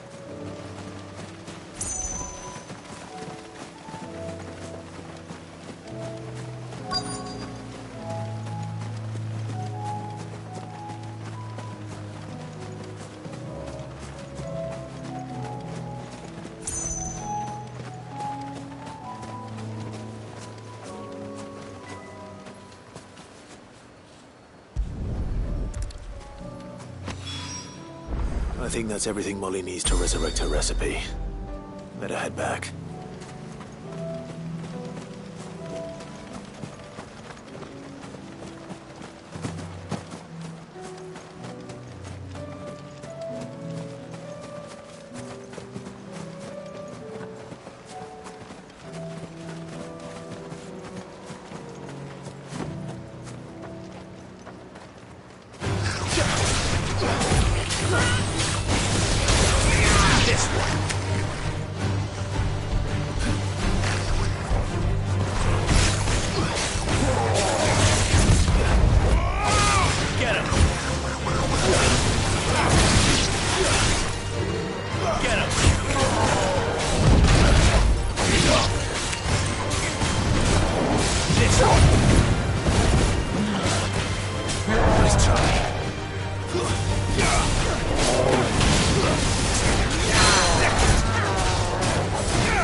Fate seem bent on driving me from my inn.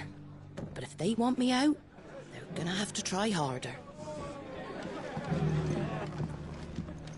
Martha's got a big heart. It's a pity there's so many who are happy to take advantage of it. Sorry, but if you're looking for a bed, there's none to be had right now. We're already sharing our cots with masterless bearers and those who fled the floods, and more seem to wash up at our door every day.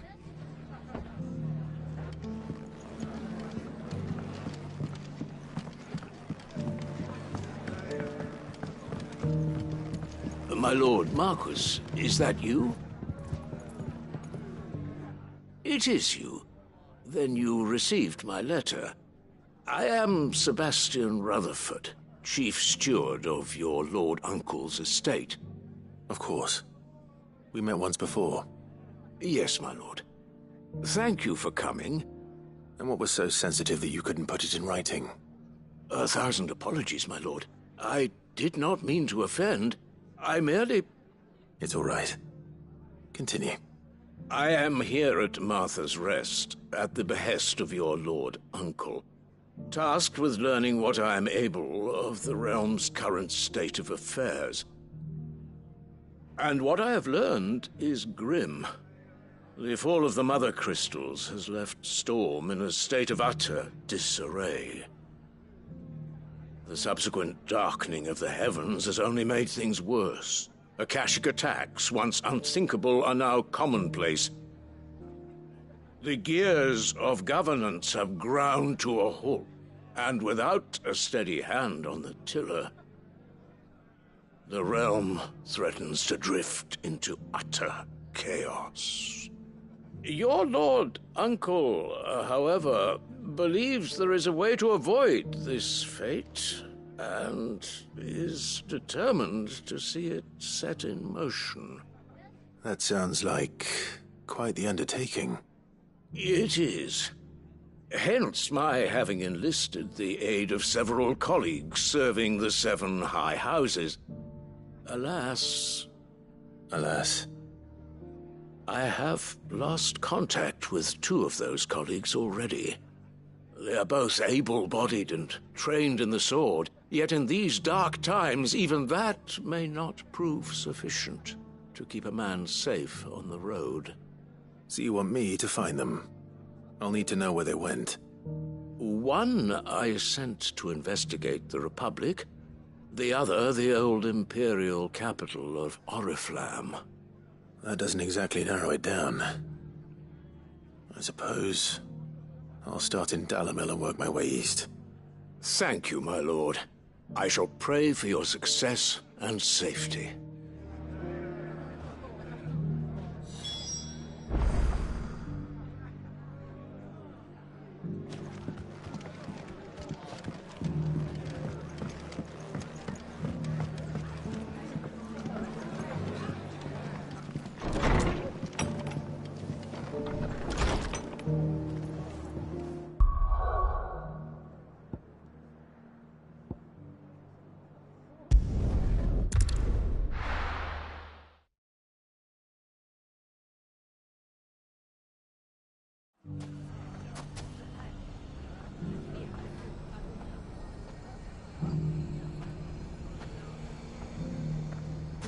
It's not going to be easy finding one man in an entire republic. Let's hope someone here's seen something. The bandits may be no more, but look what they've left us with. We've a hard time putting this place. It shouldn't be too hard to find goods. Are the bad men going to come back? The gentlemen of the town guard are a strapping bunch. Perhaps.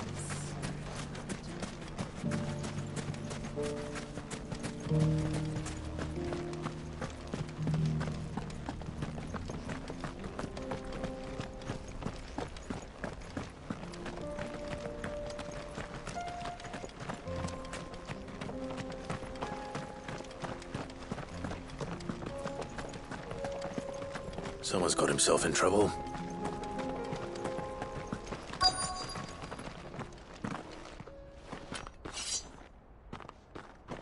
I don't see your master here, so you can start by giving us all the coppers in your purse. I already told you, I have nothing.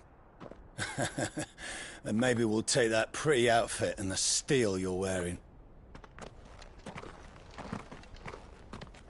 Please! These men are trying to rob me! I'll deal with this. Thank you. You that one's master, then?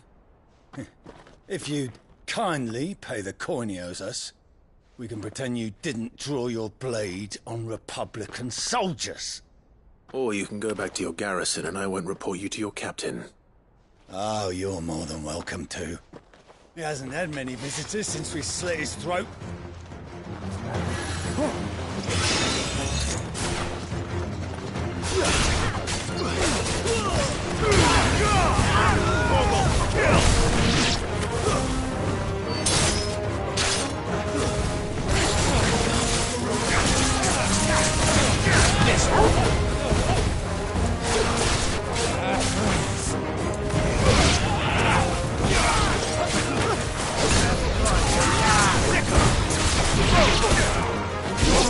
Get him!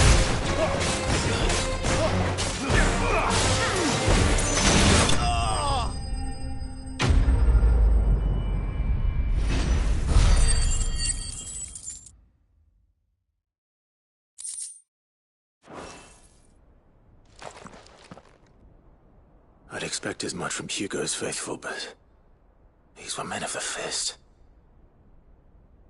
Much has changed in the Republican army since they lost their rock. You've seen this kind of thing before, then? Many times.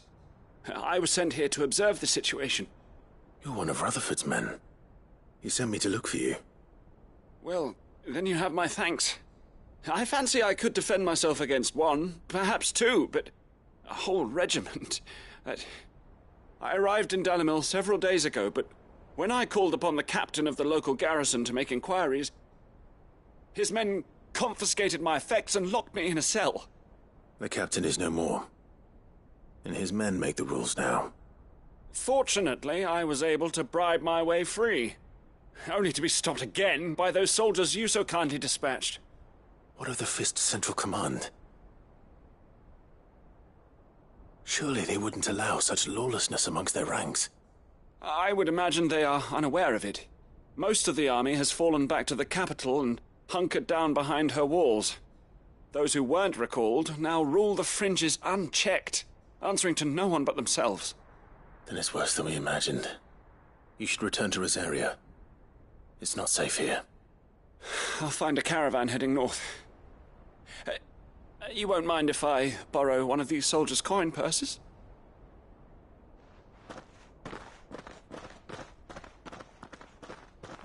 Not at all. Now, to find this second associate of Rutherford's. If he was bound for Oriflamme, I'll start at Northreach and see if I can pick up his trail.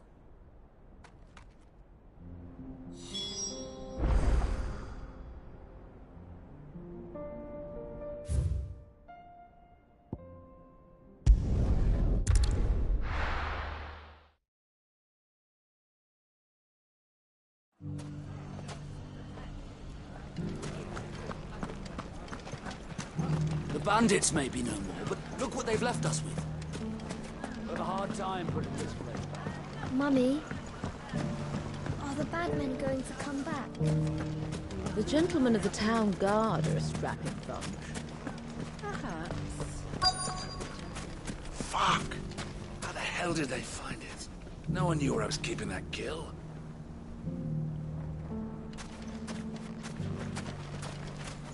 Finest shell swords in store. Could be I know something more. What's it worth to you? I've got 100 gil and a chocobo feather.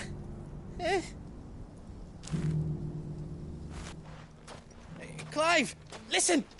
I found someone who says he's heard the rumours about Nan. Have you?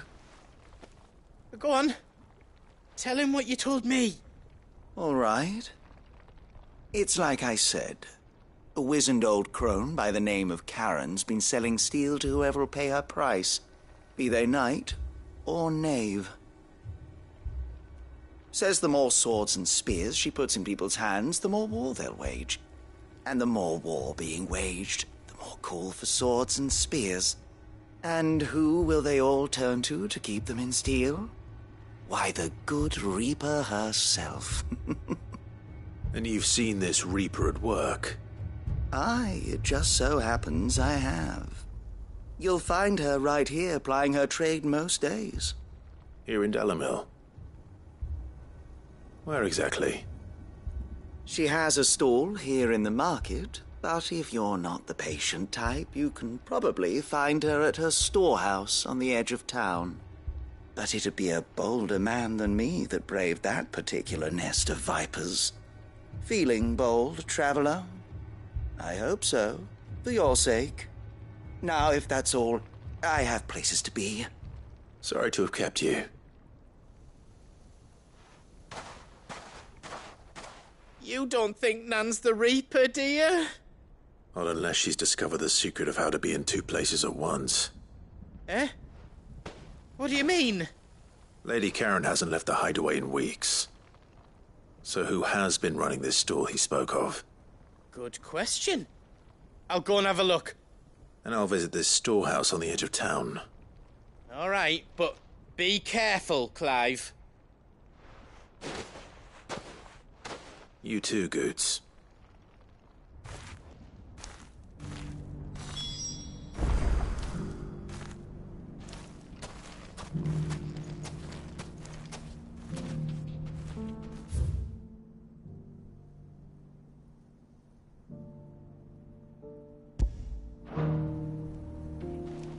Finest sell swords in Storm couldn't hold a candle to our new town guard. Oh, if only everyone here didn't have to look so glowery.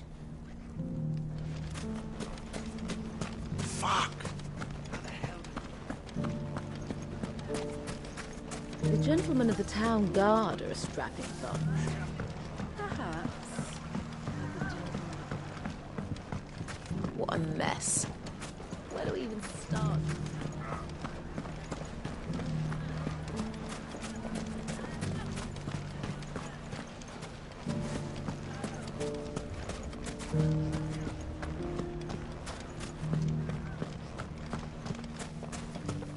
You fought very bravely. We would have been lost. The safety of the town is in our hands now.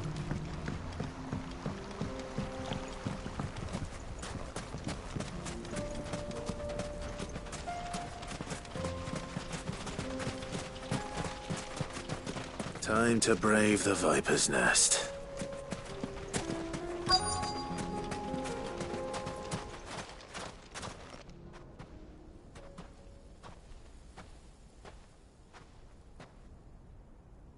Just you, is it?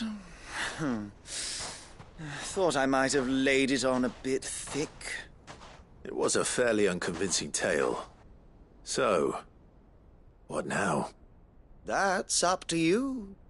Die a slow death, or a quick one. Boys, he's all yours. But that sword is mine.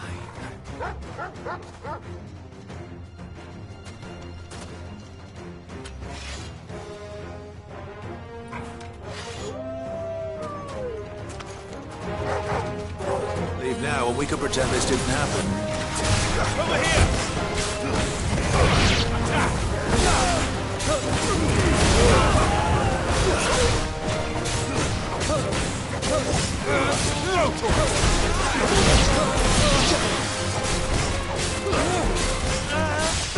This one.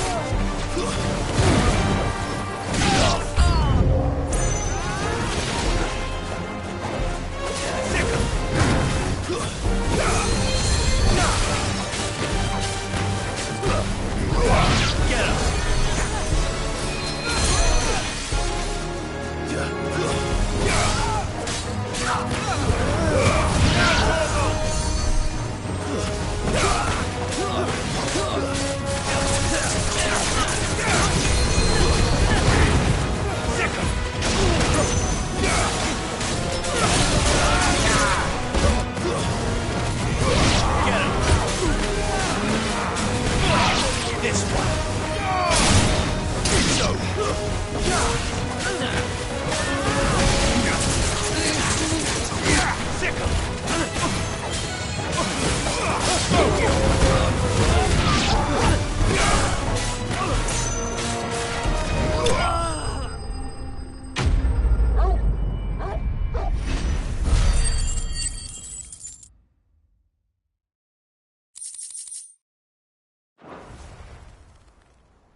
done it now. Go on. Tell me what I've done. When the Borgwyn finds out you've killed his men, he'll have your head. He only wanted that bull of a manservant, the dim one always clinging to Karen's skirts. You weren't even supposed to be here. Who the hell are you anyway? What were you going to do to him? The Borgwyn wanted him to get to Karen. I was only supposed to point the lamp in the right direction once he arrived in Dalamil. But then you turned up. Well, go on then. If you're going to end me, end me. You're not worth the effort. Now be gone, before I change my mind. Fucking coward! I need to find Goots. Right now.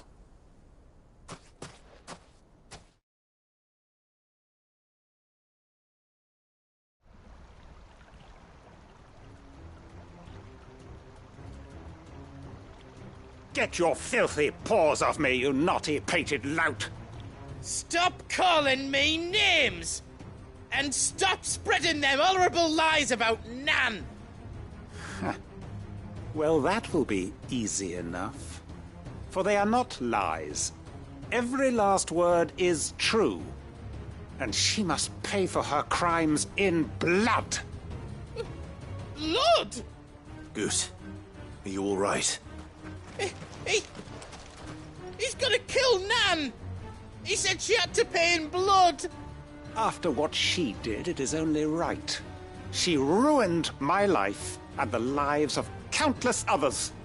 That loathsome harpy's very existence is a crime, and I will not allow it to continue. Goots, was it? I have no quarrel with you. Only with your employer. Run along now. You need not pay for her sins. No. No? I don't care what she did. I won't let you hurt Nan. Promise me you won't hurt her, or I'll kill you myself! Goots, no. Enough, all of you!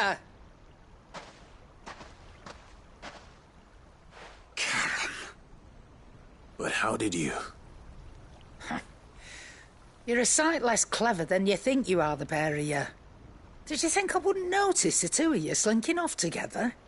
Well, the whole thing got me thinking, who in Dalamil might bear me a grudge? And a certain snivelling shit I ran afoul of in my fairy years came to mind.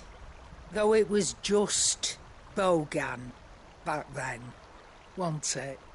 I thought the years might have taught you some sense, but I see you're the same pants-pissing craven you've always been. What was it we called you? Wet legs? You bitch! Everything that happened, it was all your fault! And now you'll finally pay for what you did to me!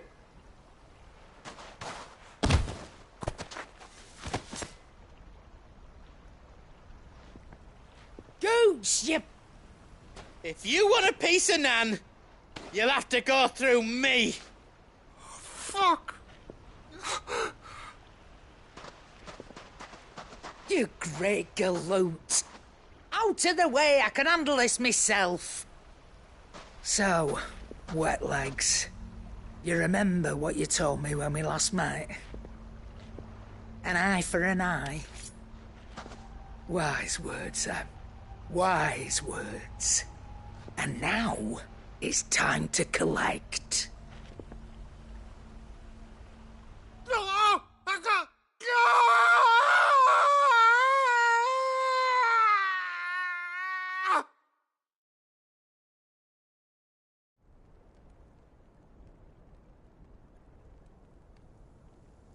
Sorry to keep you waiting.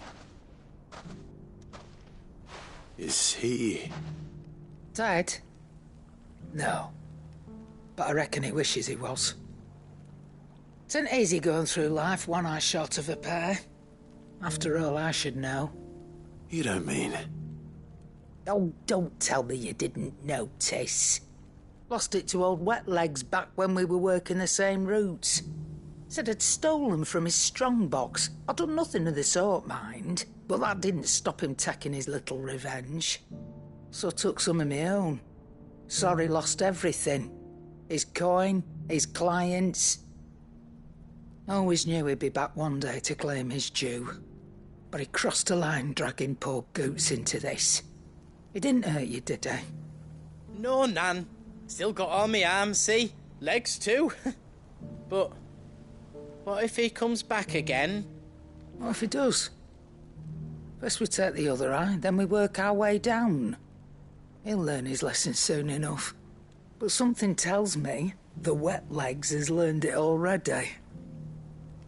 Right.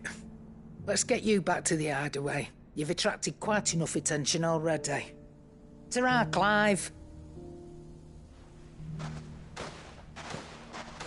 Remind me never to cross you, Karen.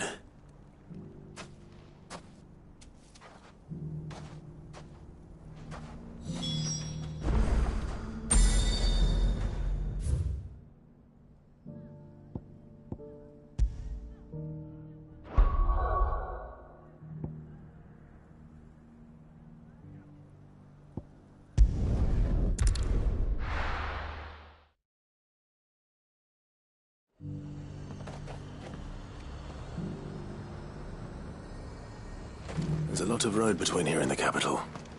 Rutherford's man could be anywhere.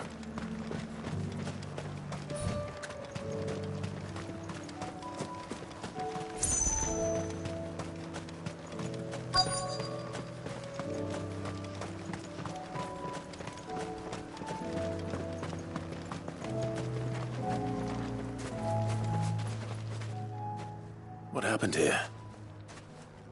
If you're with the others, they've already relieved me of my belongings. I'm not. I'm looking for someone who was sent here by a man named Rutherford. And then you found him. I am Alistair Rockford, attendant to the Lady Ariane of House Wellesley. Of the 7 high houses of Rosaria. It's been a long time since last I saw my great-aunt. Is she well? My Lord Marquis? Yes. Yes, she is. The Lady Dowager has granted me leave to assist your Uncle Stuart. I was on my way back from the old capital when I saw some villagers being robbed on the road here. Bandits? They looked more like field hands, but it didn't matter in the end. I did what I could to help the victims, but all it earned me was a pommel to the temple. Which way did they go? South, toward the gate. All right. I'll take care of them. Founder knows I've met enough of their kind. You head back to Northreach, visit the Vale, tell them I sent you. Thank you. I shall. Founder be your shield.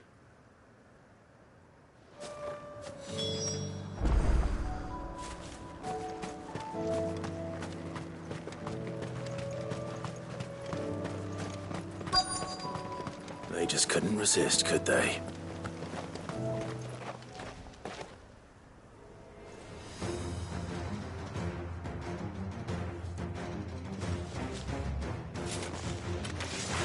This one's ours, pretty boy.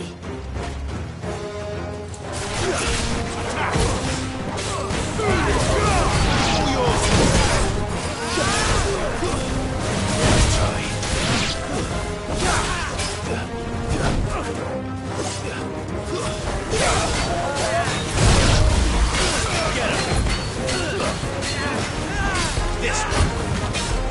Nice try.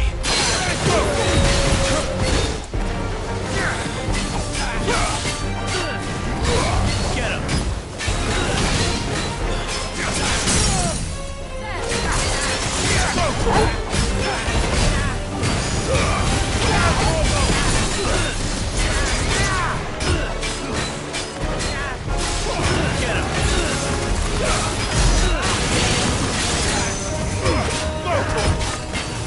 Too slow. Vocal.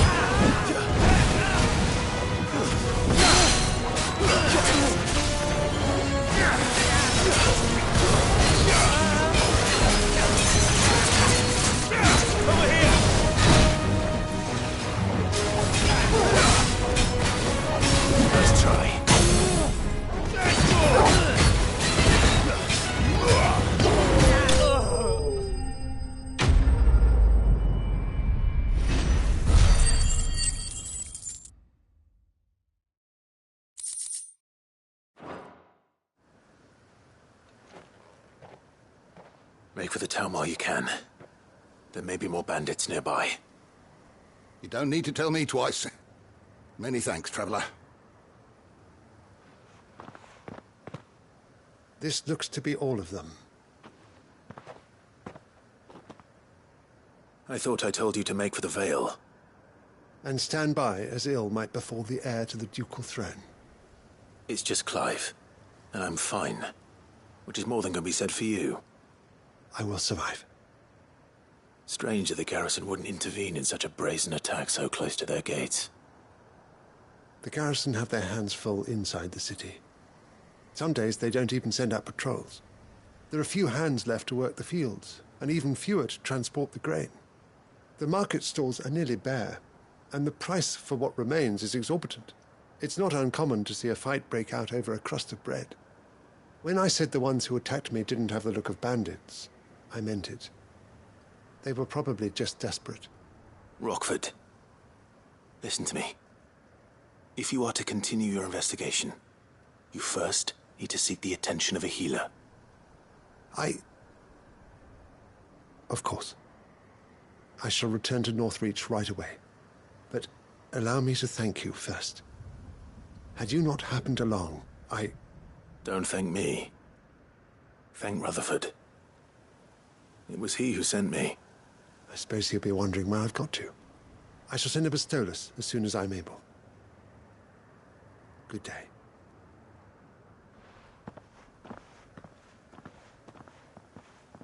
My uncle certainly has his work cut out for him. If it isn't already too late. I should go and tell Rutherford that his colleagues are still in one piece.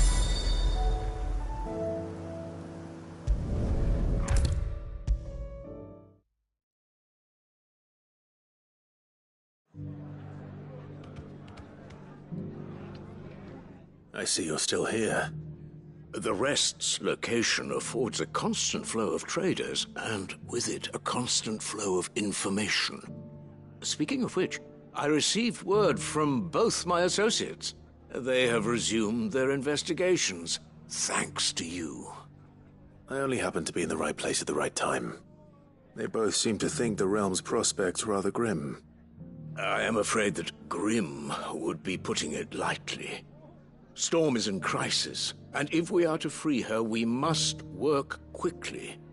And we must work together.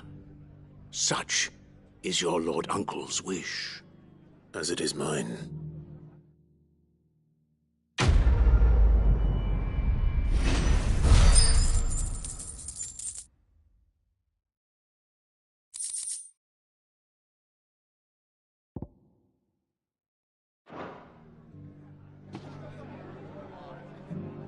I will see that your Lord Uncle is made aware of the situation in both Dalmekia and Sanbrek. And inform him of your timely assistance, of course.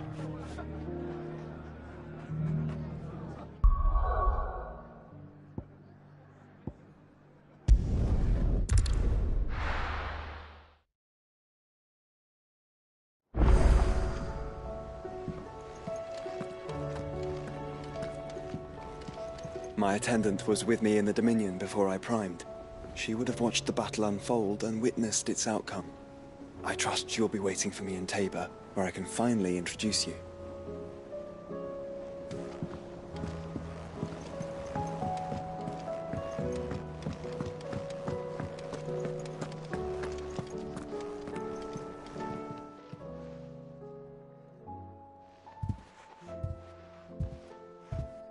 Nothing like a dish of cold vengeance to foul the gut.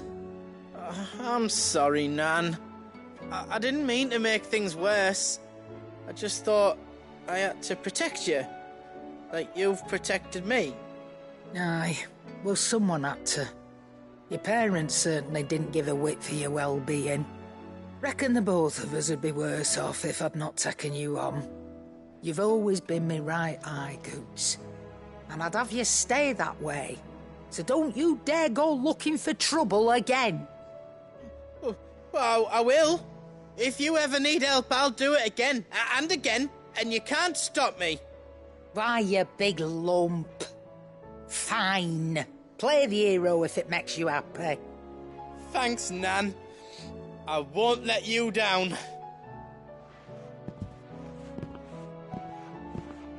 There's nothing he wouldn't do for you.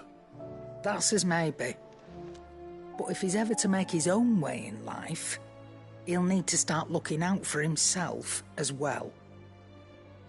Till then, he'll need people to watch his back, just like you did in Dalamil. Don't think I didn't appreciate that. Of course. His family. Stop it. You make me one good eye, mister. I don't go thinking that'll do you any favours. A potion today'll cost you the same as it did yesterday.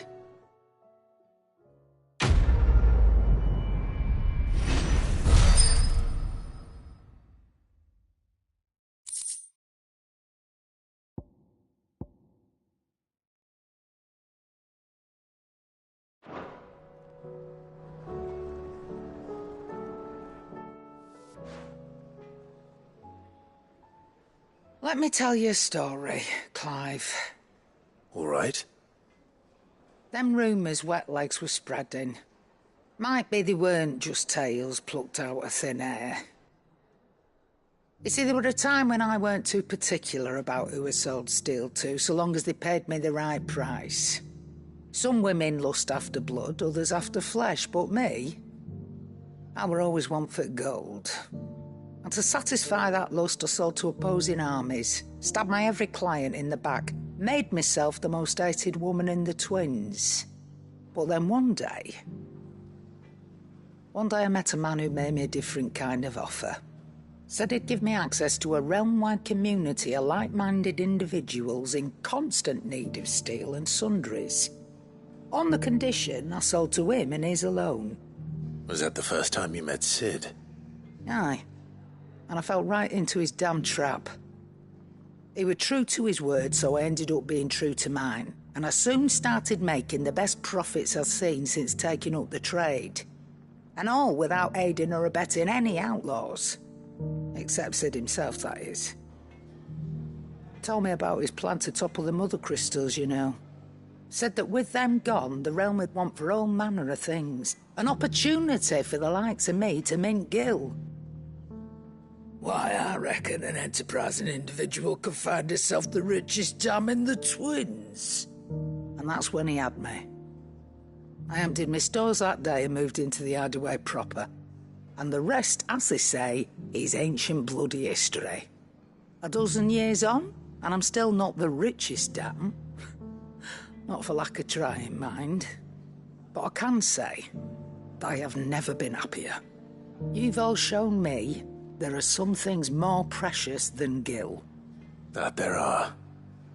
So don't you go messing it all up, or you'll have me to answer to.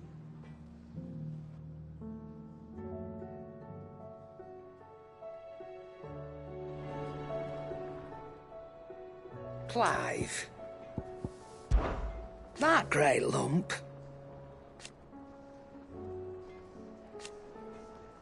No.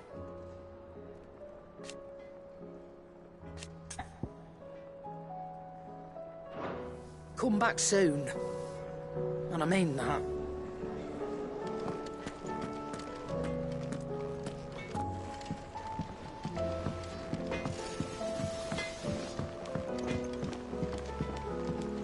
You think this means Nana let me go out on my own more?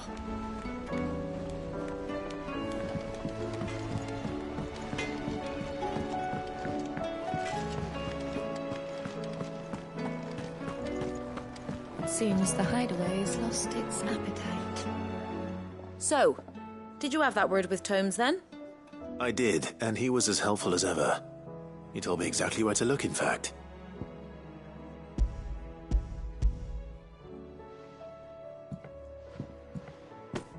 And what precisely will I be cooking up?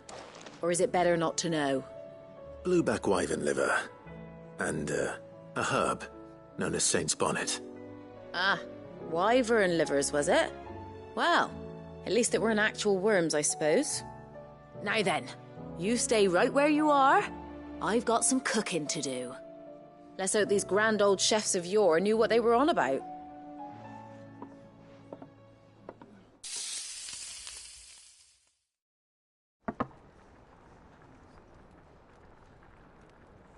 And here we have it.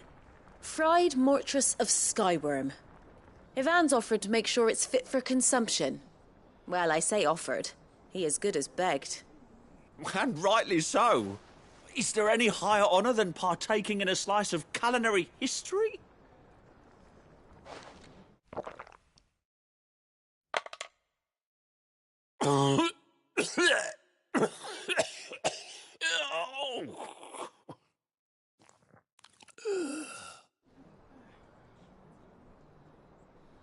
So, not fit for consumption then?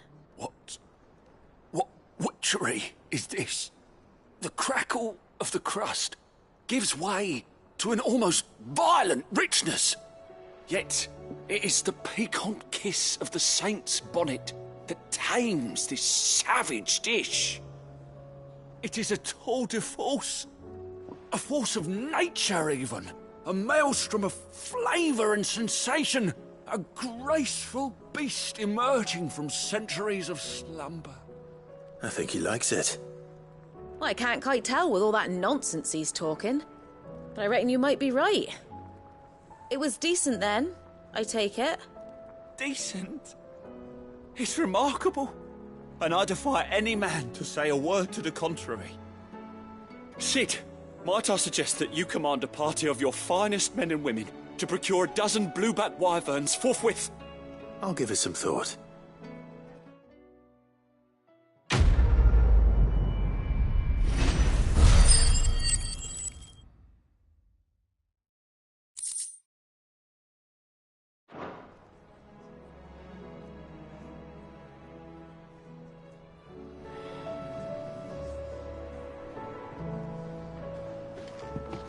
That book may be a veritable treasure trove, but the recipes are hardly what I'd call honest fare. Oh, who needs honesty when they can have majesty? Our companions deserve only the very best. It seems the hideaway has lost its appetite. Can you blame them, with the skies as they are?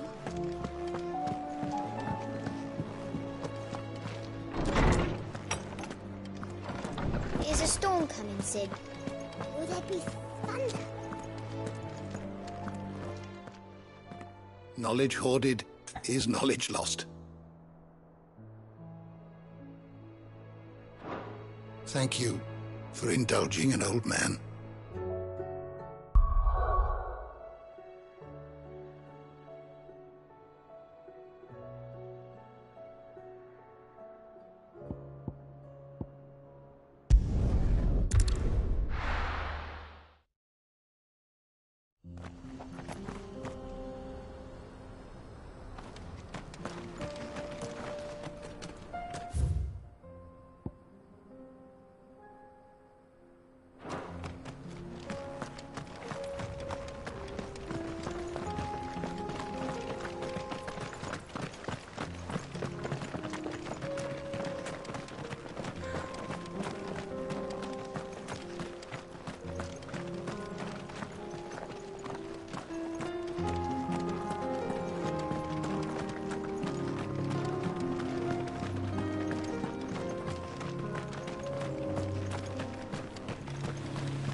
We can use the ruins to cross the ravine.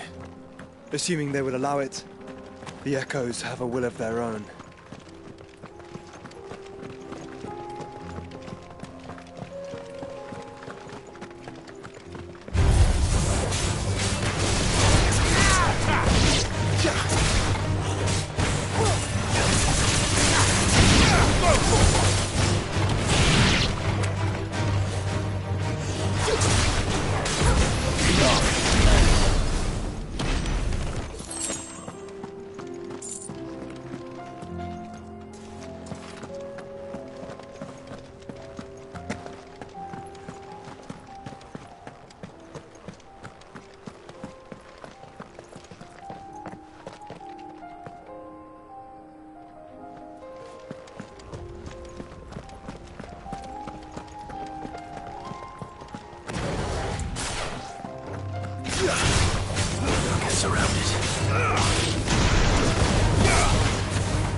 Tell us about Yote, Joshua. She's strong-willed, loyal, and deadly with a blade. Much like Clive, but with better manners.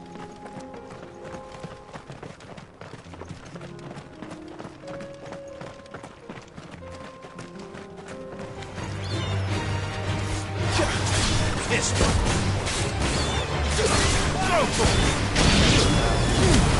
Get him!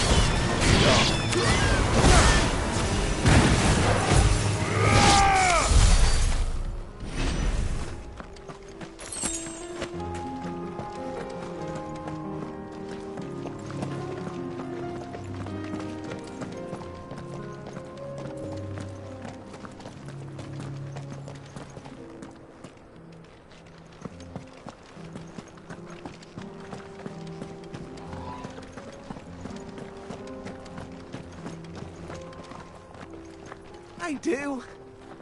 Where are you off to now, then? Bound for the Free Cities, perhaps? Oh, no need to say if you'd rather not. We all have our reasons. Ain't exactly feeling like sharing with strangers myself at the mo. Truth be told, I could do with a bit of inspiration. Don't know which way to turn no more. Was doing a roaring trade back in Oriflamme. Right up until the poor Drake lost her noggin. So, thought I'd try me luck in the desert.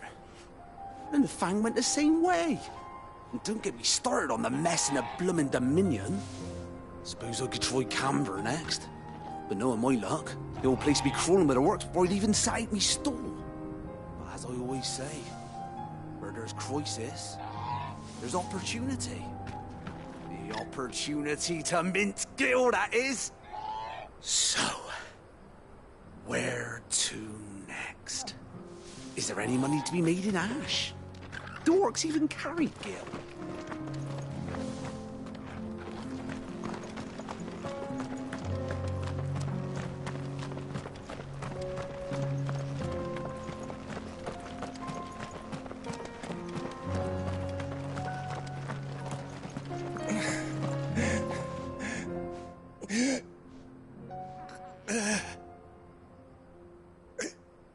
You're injured. What happened here? Where are your comrades? Ether flood. Up ahead. It swallowed our camp while we slept. My own men did this. Turned every last one of them. There's a village not far from here. Tabor. The people were kind to us. It's only a matter of time before they won't stand a chance. We can't let those monsters reach the...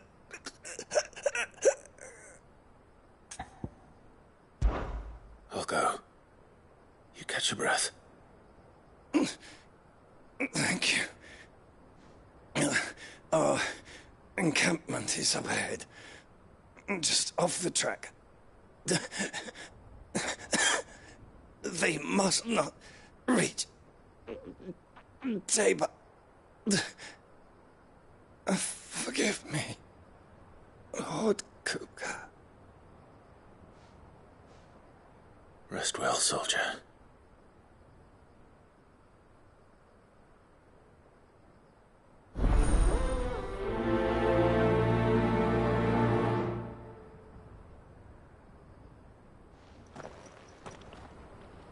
You said the encampment was close. Let's hope the Akashic are still there.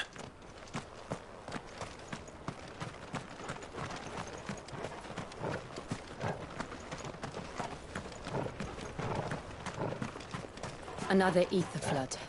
They're everywhere now. We can't go round it. Then we'll just have to be careful.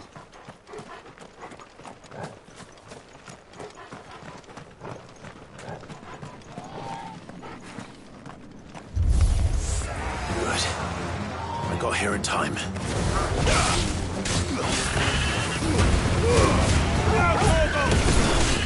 This one. Get him.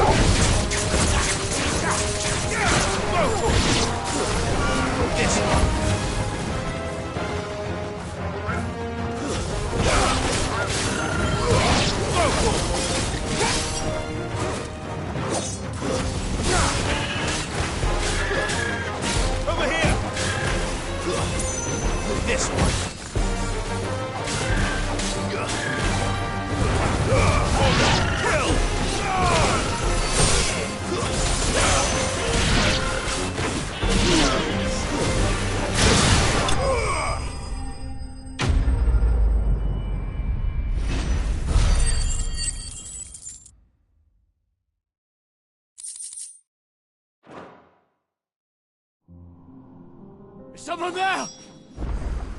Please, I can't move my leg! That doesn't sound like an Akashic.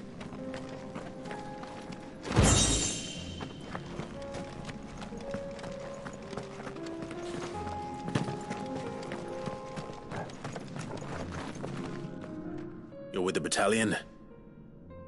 I am. I heard the fighting. Are the others? Taken care of. One of your brothers in arms told me what happened and asked for help. Another survivor? Where is he? Tell me. His wounds were too deep.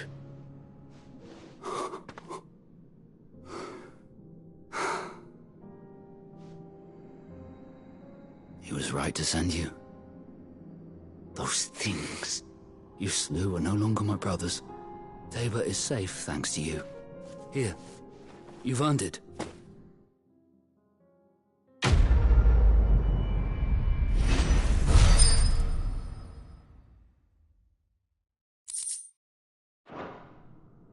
You seem familiar. Have we met? You must have me confused with someone else.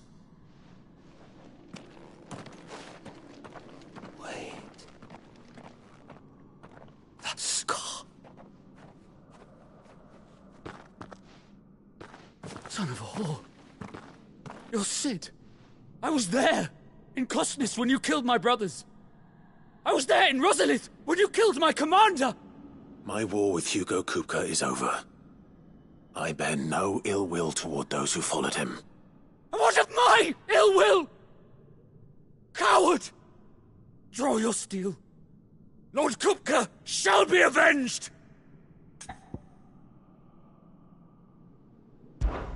When your wounds have healed and your head has cooled, come and find me if you must. Though I hazard your life would be better spent in service of those who need it. Or have you forgotten your oath to the Republic? My oath? What would you know of oaths? I know how hard they are to keep. Which is why I'm giving you the chance to keep yours. No. I won't be deceived. Lord Kupka told us of your crimes. You are an outlaw. A murderer, not some man. Like you or anyone else. I am nothing like you. But if you're not gonna kill me, then go. Leave! Just know that I will find you, Sid. Someday.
We're nearly there.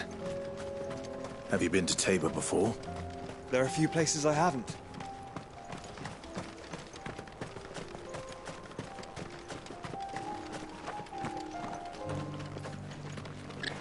Welcome, travelers. We don't get many visitors here in Tabor.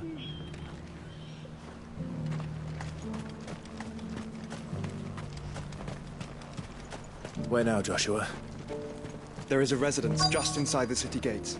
She awaits us within.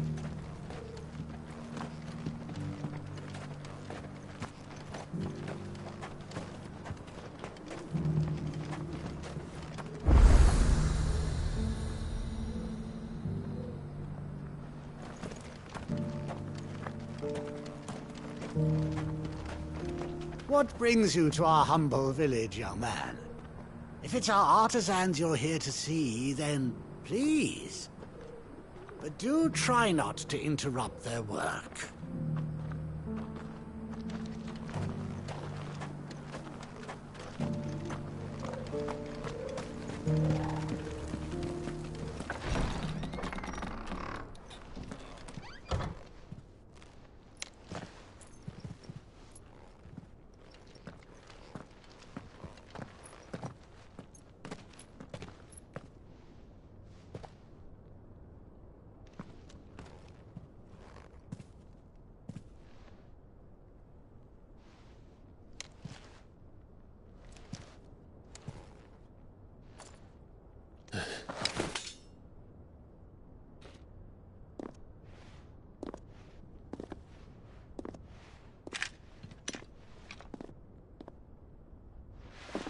My Lord Marquis, it is an honor. I am Yote, Knight of the Undying, charged with the protection of His Grace Joshua Rosfield, Keeper of the Flame of the Phoenix. Of course. It all makes sense now. Would you care to elaborate? The Undying are loyal servants to the ducal throne. Or more specifically, to its heir. They have served our family for generations, albeit from the shadows. Since their inception, they have been tasked with the preservation and enactment of the rites of ancestral communion. After the events at Phoenix Gate, it was the Undying who delivered me to safety. And since the day I left Rosaria, Yote has been my constant companion and protector. Without her sword, I would not have survived my journey across the realm. Rise, Lady Yote.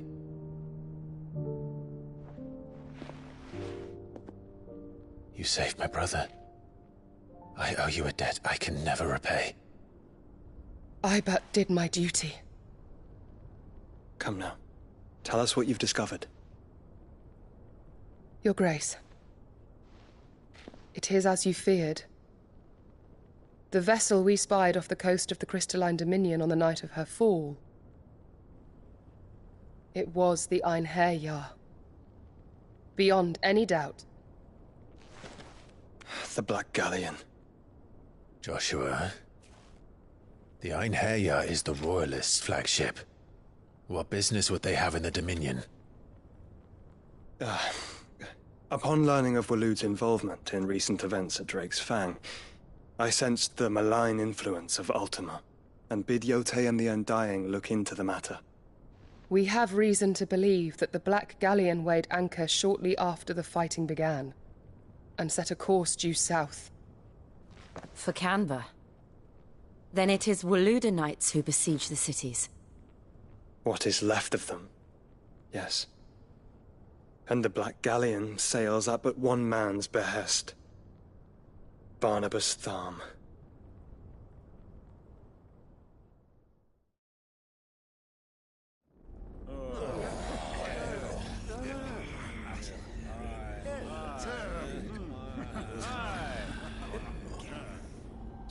But are we truly safe here in the Agora? The city guard have been paid, if that's what you're implying.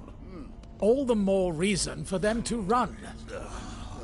Well, you are free to leave, Lord Minister. Markets abandoned, warehouses aflame, blackened hulls choking every port in the capital. Canva is ruined. The realm teeters on the brink of chaos, and all you can think about is commerce! Forgive us! We were not aware Dhalmekia now subsisted on charity! Quite. How dare you!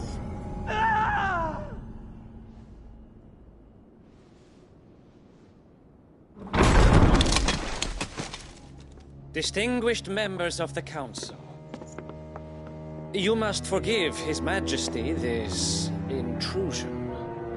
What is the meaning of this? A trifle crowded, but I fear it will have to serve, my liege. Very well. My colleagues, do you not see? The king! He has come to save us from the Akashic!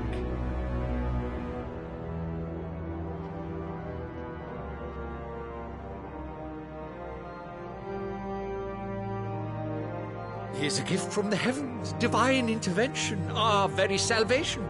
And of course, if it is compensation he requires, we would be most willing to negotiate a fair price for services rendered. Fools! Your ignorance unbecomes you. Your Majesty, correct me if I'm wrong, but I would swear that the fiends washing the cobbles of Canva with the blood of her citizens wear the colors of Waloed. Ha! So you do not deny it. Guards, fetter them, and see our guests to the dungeons!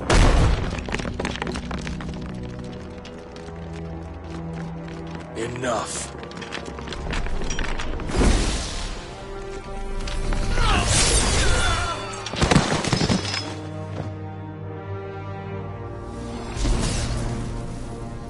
Pathetic creatures.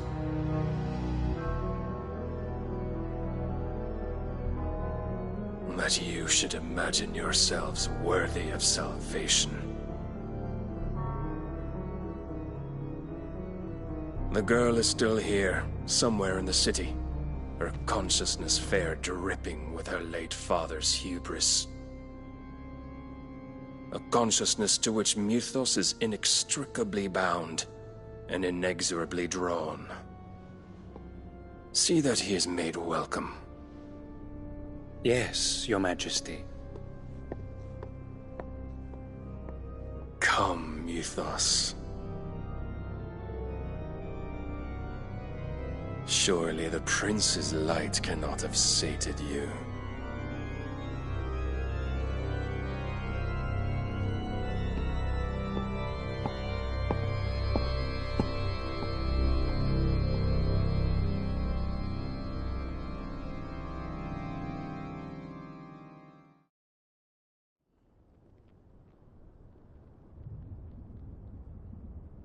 So then, how long has Waloed been under Ultima's control?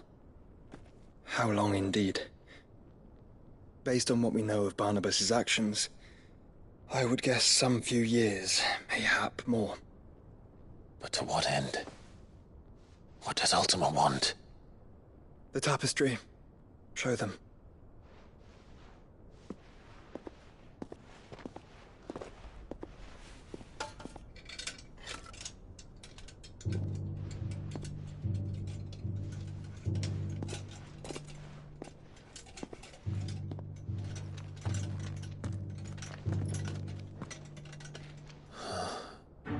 By the flames.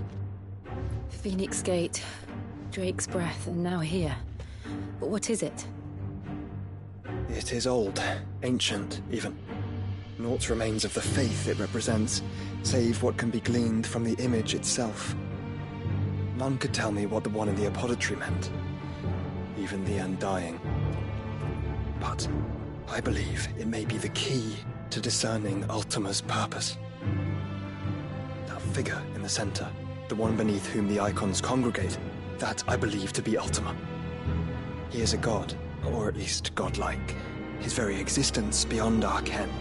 The icons, and by extension their dominants, are meant to be his subjects, and while some, like Barnabas, have accepted this role, others have rejected it, like you, Clive, which is rather inconvenient, as it appears he needs you most of all. And gods don't like to be disobeyed. No, I don't suppose they do. Clive, may I tell Yote of the lake? By all means. Yote, I will be accompanying my brother to the Free Cities. Whilst we are afield, I would have you watch over those Clive has made his wards. Omielos delan tuisag ilith. Though well concealed, the hideaway lacks trained fighters to defend its occupants should they be discovered. But it is my duty to... As it has ever been my brother's duty, remember. If that is your wish, Your Grace. But please be safe. If aught were to befall you, You have my word.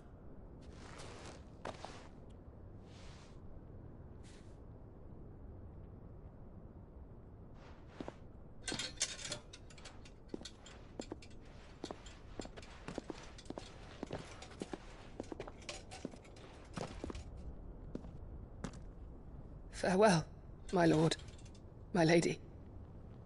We are in your debt, Yote.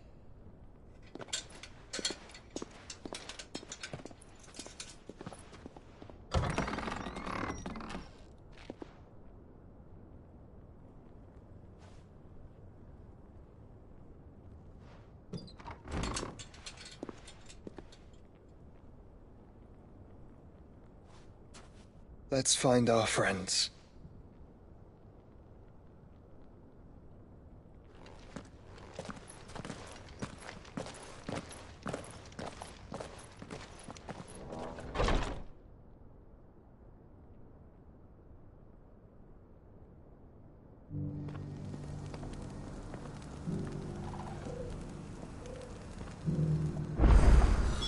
It's plain she cares for you very deeply. And I her, which is why I had to let her go.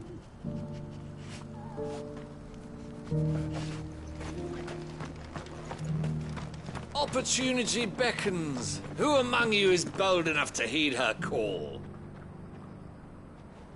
Is that blade for hire, perchance? Because I have a mind to make a killing. Figuratively, I hope. Well, yes and no. A passing caravan carried with it a rumor most fortuitous for one in my trade, that an elder Dread Evis had been sighted in the fields of Korava. Dread Evis are aggressive beasts. Compelled as they are to acts of violence, few survive to maturity, but those that do develop a hide of phenomenal value. A hide you want to sell? Eventually, yes. Though I would have it tanned first that it might be crafted into marvels the likes of which the world has never seen. Dread Evis skin is a rare thing indeed. But the worked hide of a well-aged beast, now that would fetch such coin that Gilbert himself might weep with envy.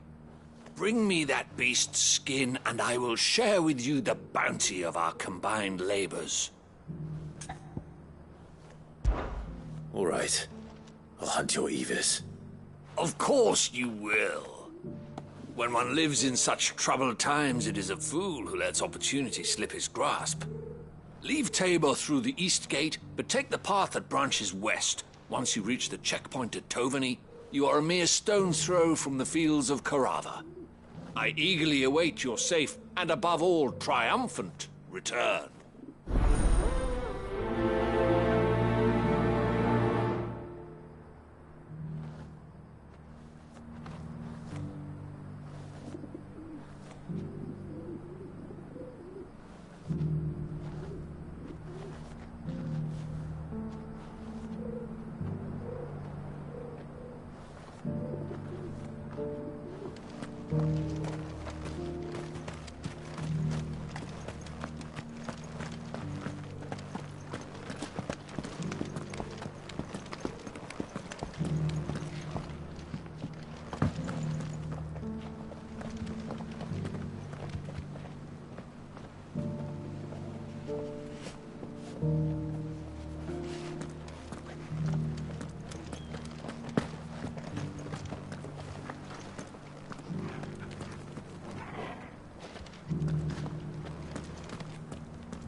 The strapping lad with the sword. Finally, no one was paying me the slightest heed. Is something wrong? At the university, the students would hang on my every word. Sadly, this far from home, I'm just a vagrant greybeard. The university? You're a scholar. A specialist in ancient cultures. The most accomplished in all Valisthea, some have said. Not that I look the part in these tattered rags. In my heyday, no obstacle could have kept me from my studies. Yet here I am, a wizened windbag, bested by the many steps of Tabor. The answers I seek lying just beyond my enfeebled reach. Would you do an old man a kindness and brave the stairs in my stead? You'll be amply rewarded, of course. Climb the stairs and memorize a few inscriptions for me, assuming you know your letters, that is.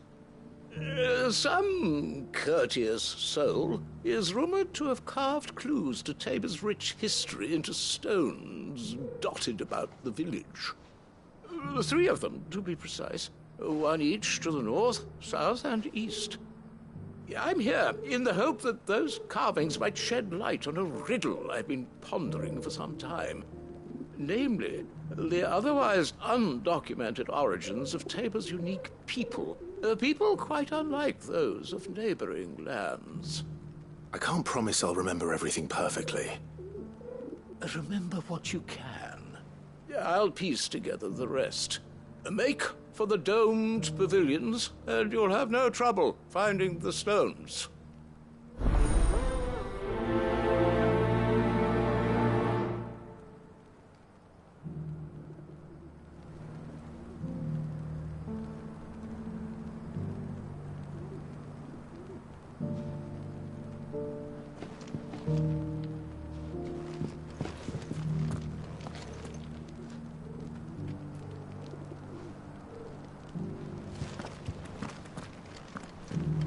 How are those new boots treating you?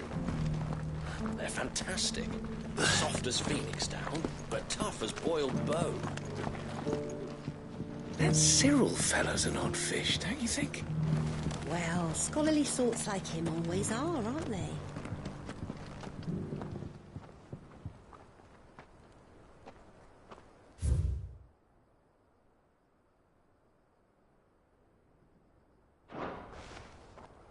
No history would be complete without mention of the Mother Crystals. Why won't the sky go back to how it was? I don't like it. Nor do I, dearie. In all my long years, I've never seen such a thing.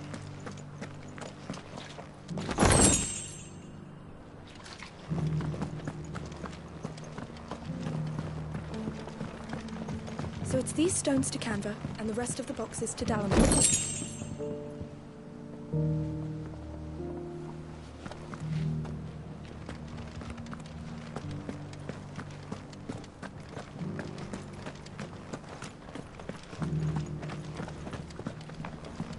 Have you noticed the Elder has been coughing less of late?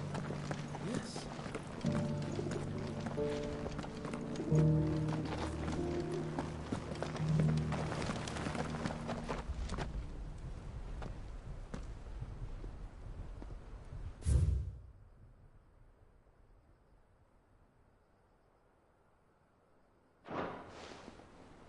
What golden plains might the Wanderers have called home, I wonder? For the deer leg, mister. Mummy made a pottage from it. Sounds delicious. Perhaps she'll invite me around to try it next time. Decent quarry's been hard to find since the sky's turned. It has indeed. Can't blame the beasts for being on edge.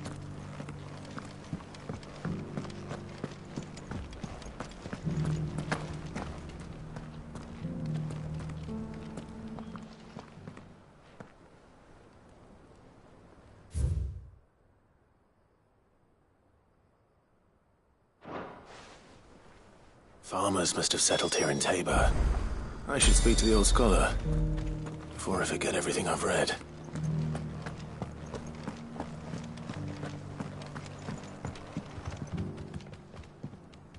The engravings were in good repair considering their age. Oh, would that I could have seen them for myself. Oh, come, don't tease me now. What did you learn of this place and its people? Let's start with the engraving to the south, shall we? What did it say?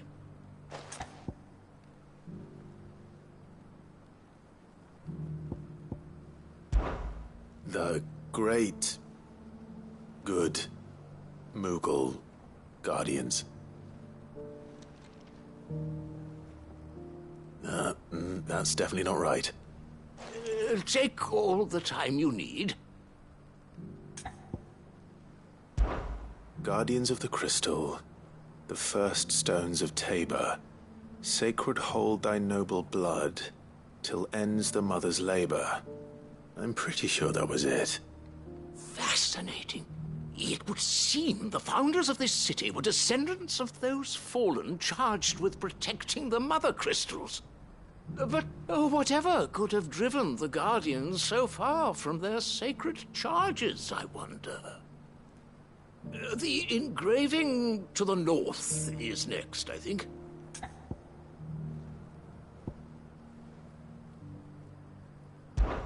Wanderers of the Golden Plains, lay your roots in stone. With pride recall thy noble past, and make these rocks a home. Or, I think that was it, at least. No doubt you're right. There are vestiges of nomadic customs in Tabor its guardian roots could never account for. This is proving most enlightening. Now, for the final stone. Children of the Hunters, now dancing hand in hand. That can't be right, surely. I'd rather suspect it's not.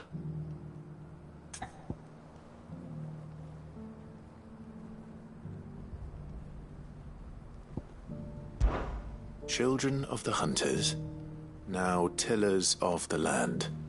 Reap her promised blessing, and give praise her gracious hand. That's all three. And so, we add primitive farmers to Tabor's founding peoples, the final piece of the puzzle. 3 engravings, one for each of the 3 peoples to have settled Tabor in ancient times. Guardians of the Mother Crystal, wanderers from across the plains, and last but certainly not least, hunters turned farmers. Little wonder it was so difficult to trace the roots of Tabor's culture. Those roots reached down through 3 distinct traditions.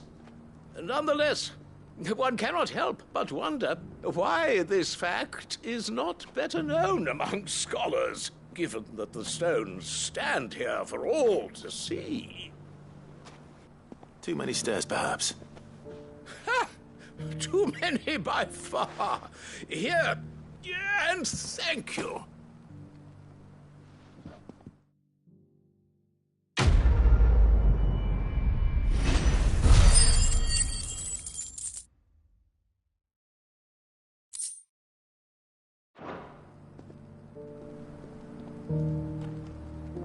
For years, I have pondered the mysteries of Tabor's founding. Would that I had made the journey as a younger man, when stairs held none of their terror.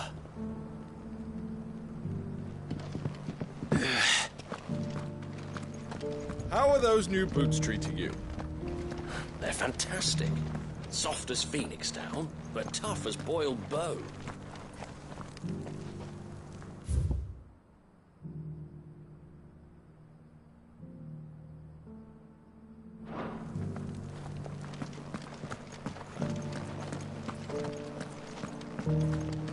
Beneath the flood, yes. And not a stone's throw away. Oh dear. I hope it doesn't spread.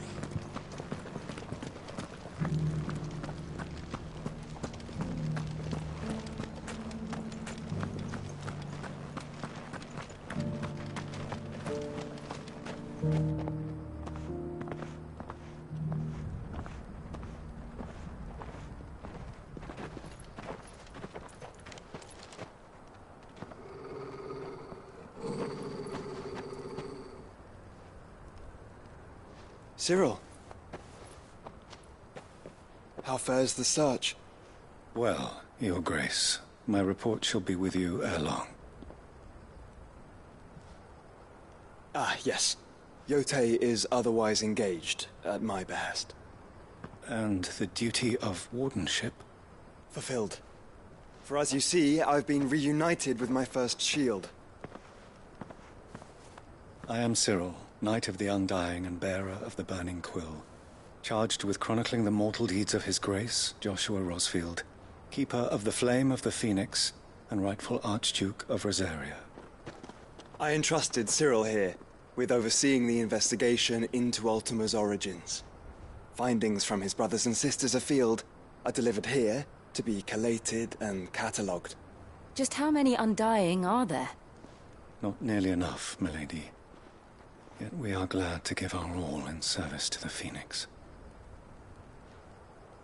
Such is, and has ever been, our creed. I see. You have your associates, I have mine. But you may now think of them as ours. That won't be a problem, will it? The Phoenix is our sun, and we but the shadows that quicken in his radiance. It is from the darkness that we serve, both him and now you.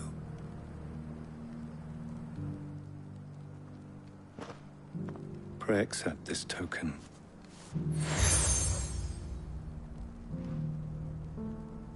For as long as you bear it, members of our order will reveal themselves unto you, if there is nothing further. No. You are dismissed. Your Grace.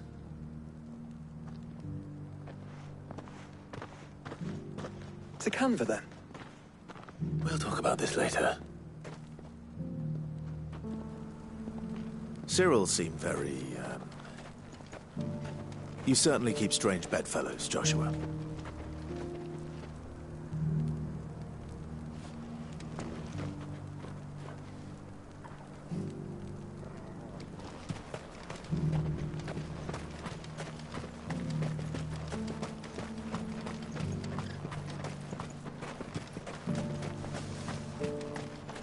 Ah, Lord Rosfield. I'm afraid I cannot stay to talk. I must leave to collect the reports of our spies in the field. Now that you wear the Phoenix down, our brothers and sisters will no doubt reveal themselves to you too. Farewell, my lord, and may the Firebird's flame burn ever in your heart.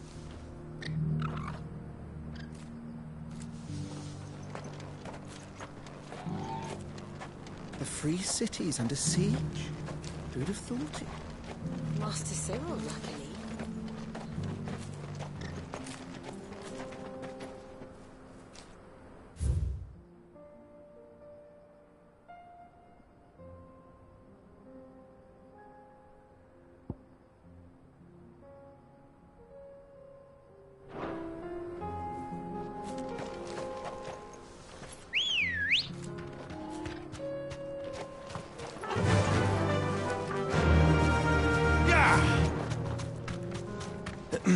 Are you sure this is the right way, brother?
straight home now.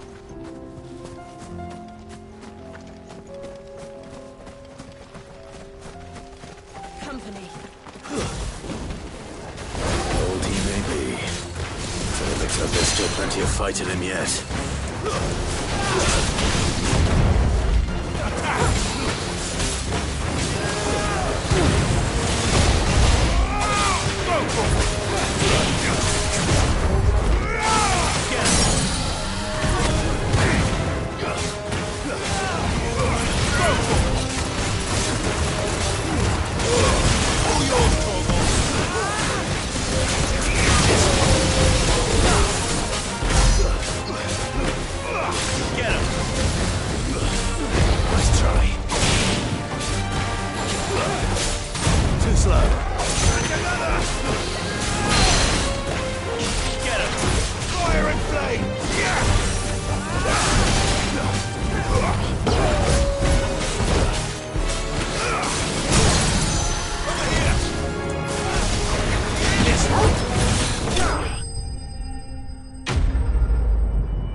This thing reeks. The sooner it's off my hands, the better.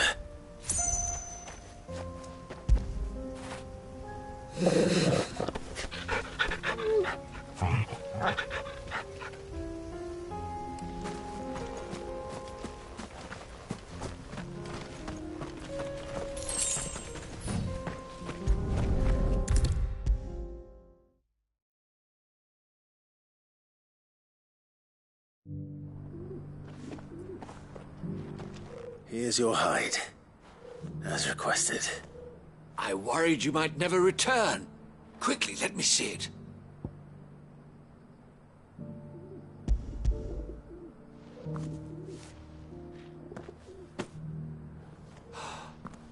Oh, as supple as a maiden's cheek, yet as adamant as her virtue. This is everything I had hoped for, and more. Clearly, my trust in you was not misplaced. You must be a hunter of considerable talent to have bested the beast with nary a scratch. Join me as my honored partner. With my means and your might, we shall be as wealthy as the merchant kings of Zemeckis. I don't plan on making a habit of this.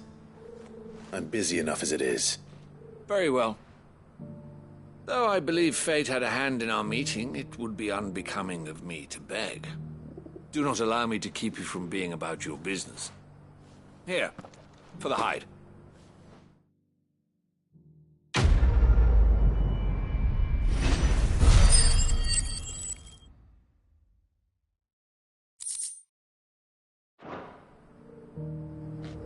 This is hide unlike any I've had the pleasure of handling. My clients will pay a fortune for the merest scrap.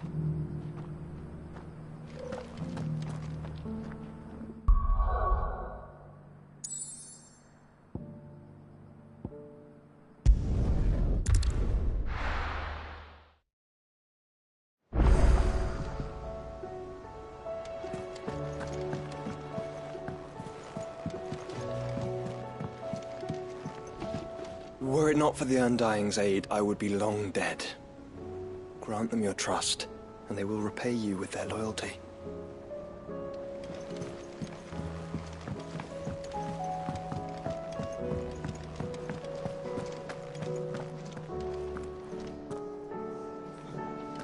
You don't know what you're talking about. The odor's what gives Chance's stew its, depth. And that's what makes it superior to any old lizard livers. Oh, please. Have you even tried the fried mortress? Taste, smell, texture. It beats your beloved stew hands down on every count. Now that's a masterpiece.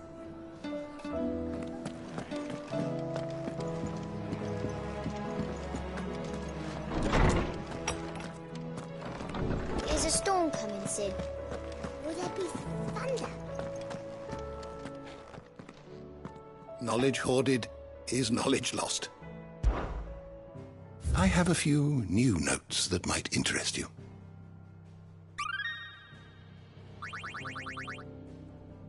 If you have a question for me, I should be happy to answer it.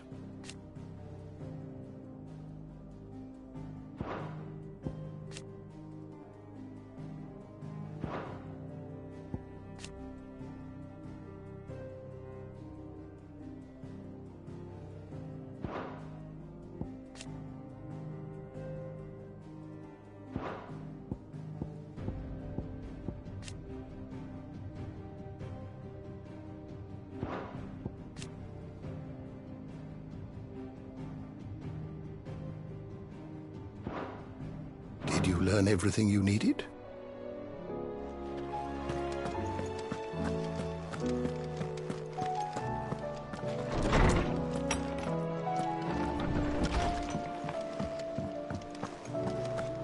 It seems the hideaway has lost its appetite. Did you see the pair that got hauled into tires? Aye, all their fancy silks.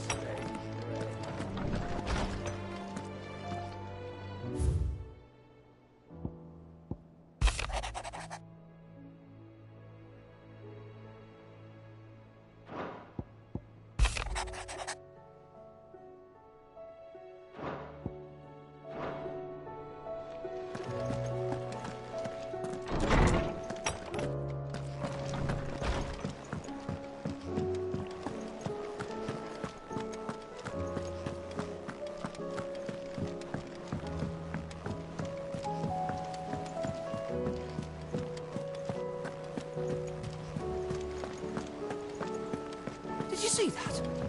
Tell me you saw that.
Stand back, friend. You don't want to get this stuff on you, believe me.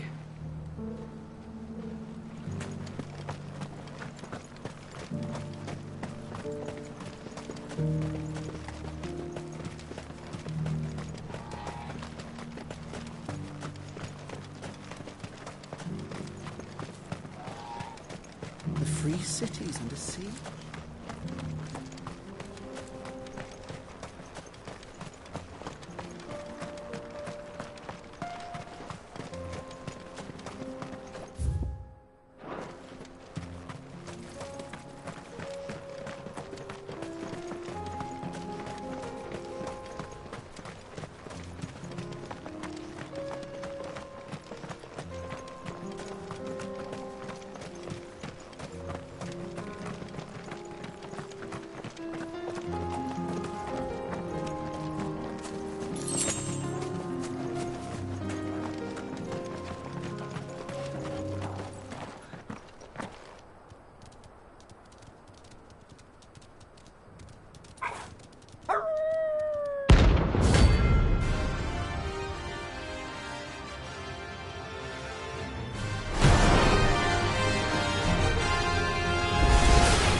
You're on my side, Tom.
slow.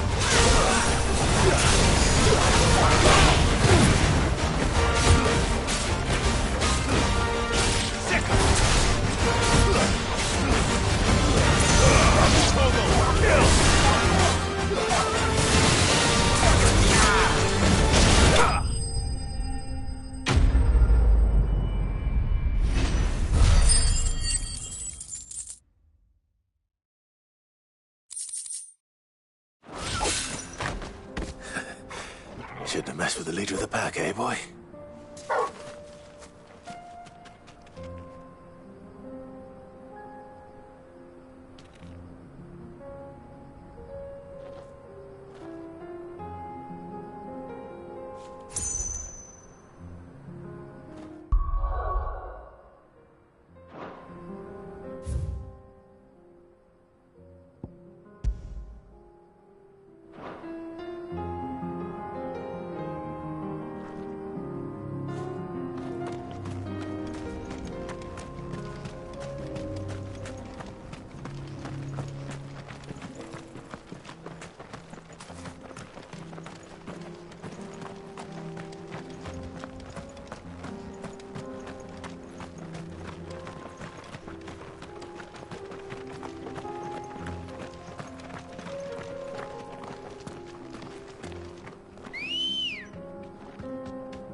Come on.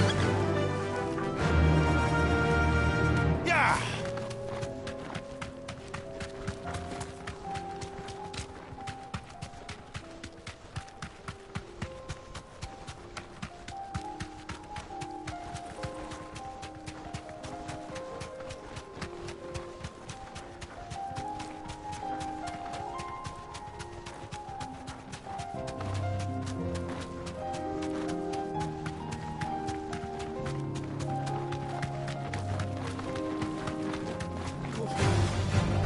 Orcs. Then let us be rid of them.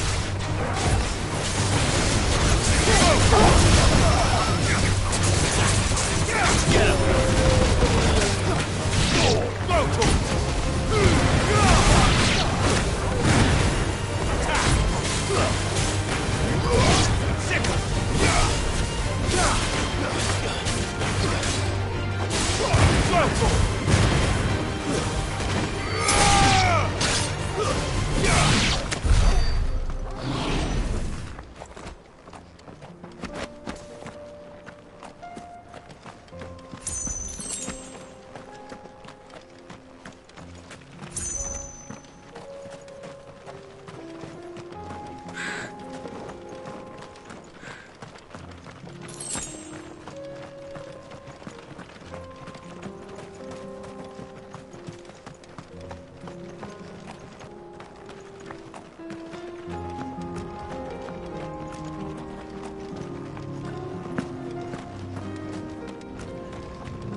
Clive. Smoke. Is the city fallen?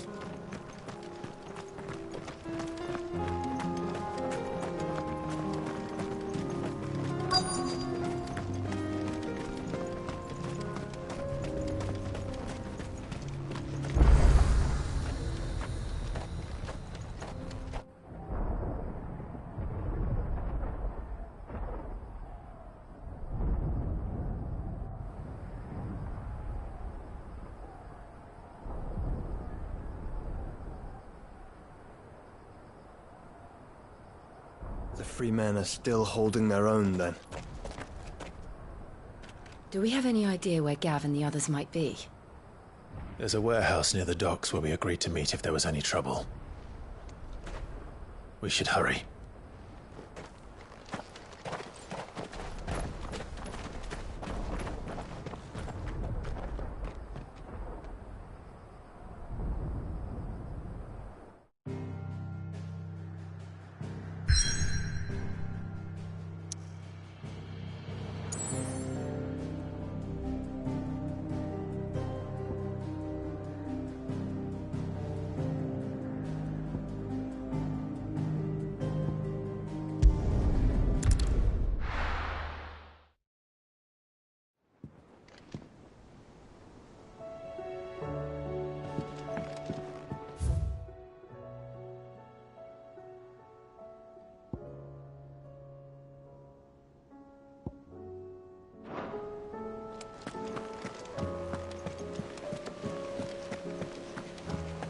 Did you see that? Tell me you saw that.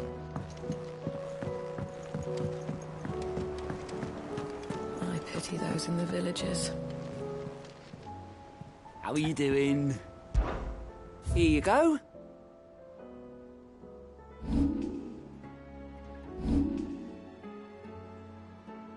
Seen enough?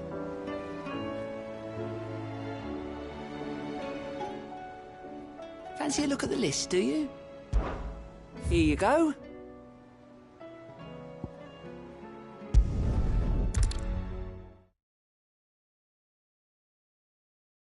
I'll be taking you all to a storehouse in the Bales. Leave anything you don't need behind.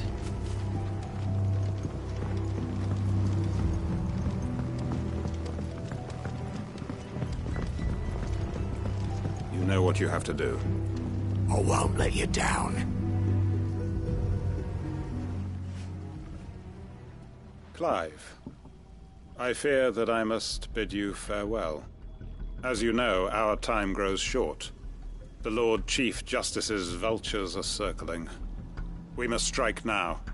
Before we part, I want you to know that, though I may not always have been your most vocal ally, I trust you, as I trusted your predecessor. Thank you. I appreciate the sentiment, and I understand more than anyone how you feel. But is revenge really the answer? It is the one I found, and it is all that I have lived for since that day. But what of Lostwing? Everything you've built. I built Lostwing to achieve this aim. Once it is done, the village will have served its purpose.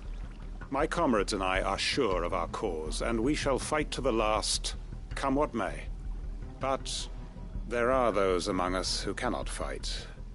Children, the elderly, bearers afflicted by the curse. I would place Lostwing in their hands, if I thought it would do them any good. But a village home only to the frail and the infirm is not likely to stay a safe haven for long. And so, Clive, I find myself turning to you once more. Will you take them to your hideaway, that they might live even should Lostwing die? I will. Thank you. I will not have it said that I did not see to the well-being of those who rallied to my cause. The people I speak of have withdrawn to Gotan's Bales, away from danger in case the Black Shields strike. Understood. I'll make sure they get to the hideaway safely. Then the last of my preparations are complete. Fare you well, Clive. And may Griga guide us. All of us.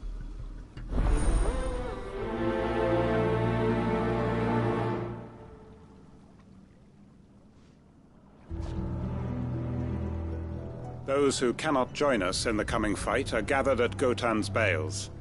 I would ask that you see them to safety. I'll search the village one last time for any stragglers. Then join Master Quinton and get some justice.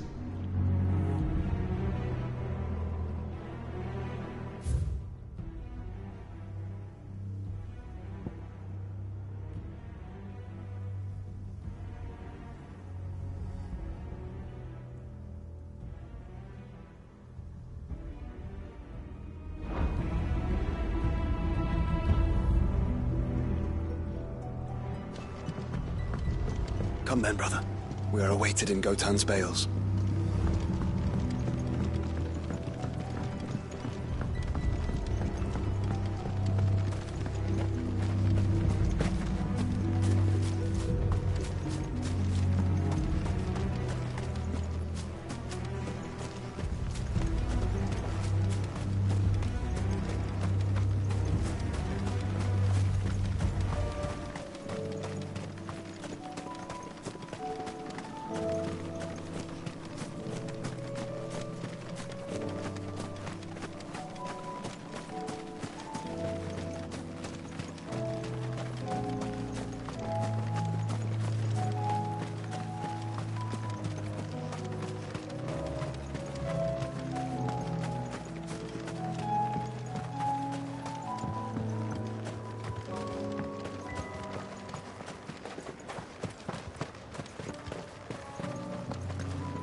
Everyone, Quinton has asked that you come with me. He can no longer guarantee your protection, but I can. There's a safe place I can take you to. Well, if that's what the Master thinks best. Cid, none of us would be standing here today if it weren't for Master Quinton. We owe him our lives. So we ain't about to start telling him what he should do with his. If he's saying we ain't safe in Lostwing no more, it's 'cause he ain't coming back. And if that's what has to happen, then so be it. I only hope he can see this through to the end. That we get to see justice done. I hope so too. Oi! You lot! Where's everyone else? They ain't already left, have they? They've gone with Master Quinton. Fuck! Fuck! Fuck! What's wrong? I've just come from the Justice's manor. We have to get Quinton to call off the attack. It ain't just the Black Shields protecting the place. He's got a guard dog and all. A fucking monster. They don't stand a chance against that thing. If I don't get the message to them, they're all gonna fucking die. No. We can't let this happen. Cid! Don't worry about us. You've got to catch up with him. We can't let Quinton die before that bastard does. All right. I'll do what I can. Where is this manor? It's way over to the east, through the woods. Heavenhall, he calls it. Promise us, Cid. Promise us you'll do what you can.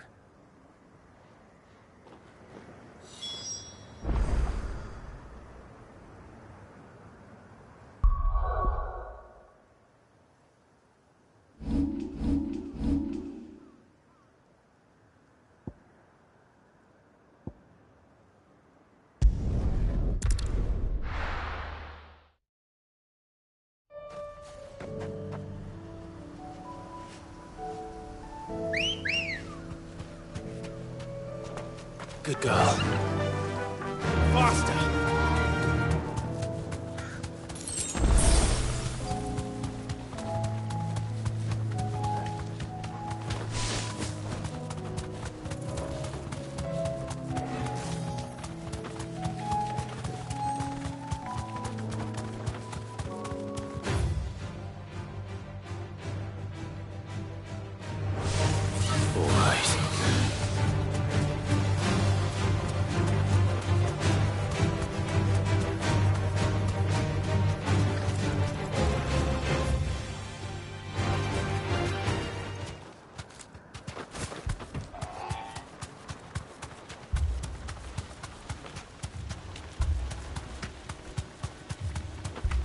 Clive, look.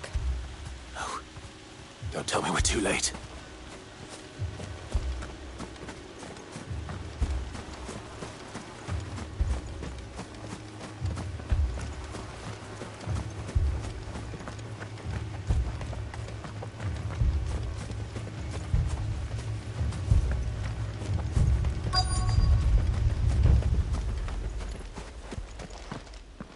Quinton, are you all right?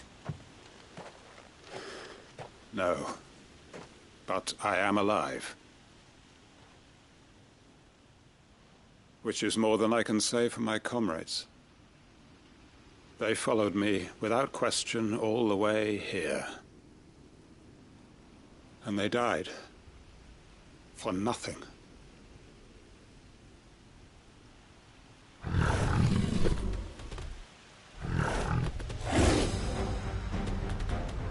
This must be the guard dog. Quentin. I'll hold it off. You go. But...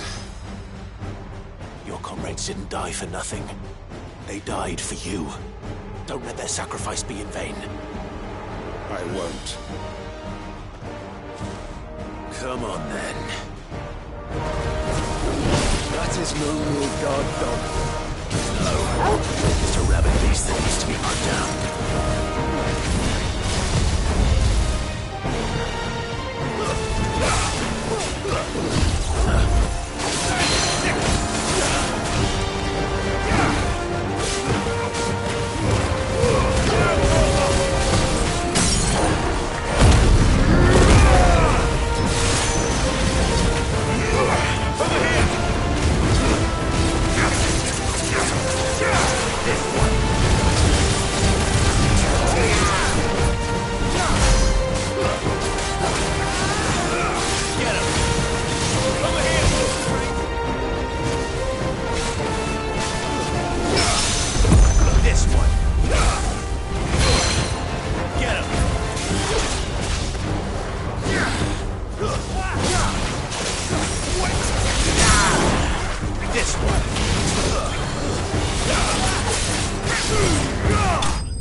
If only we'd arrived earlier.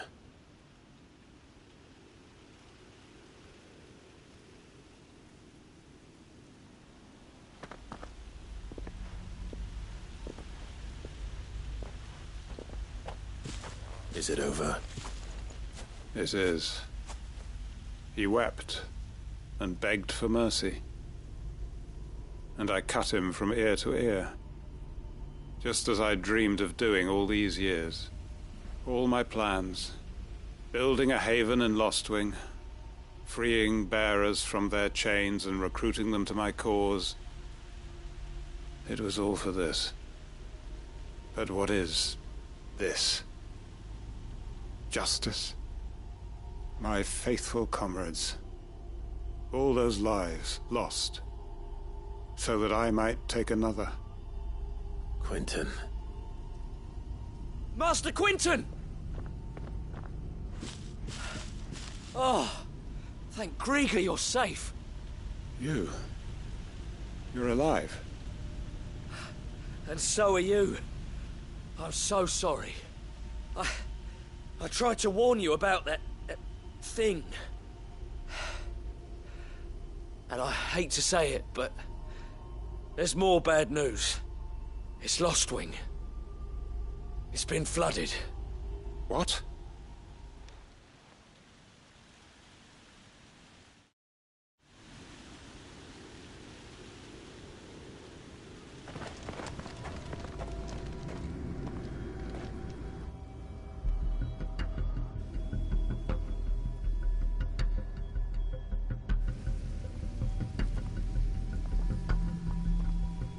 Lostwing. My Lostwing.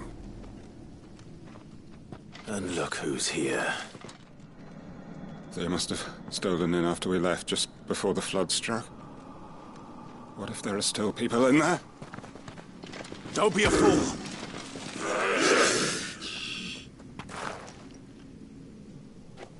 Damn it.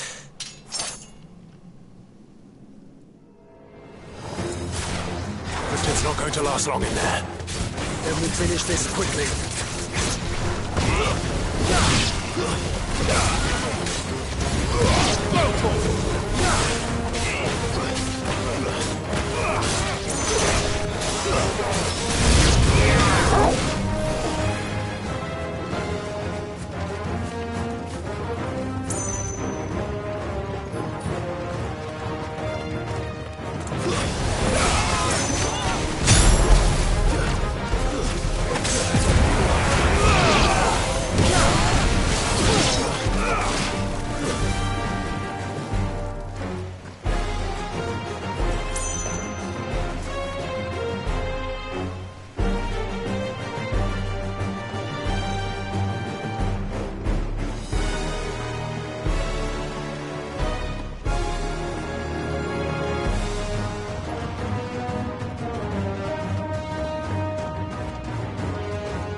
I need to find Quentin.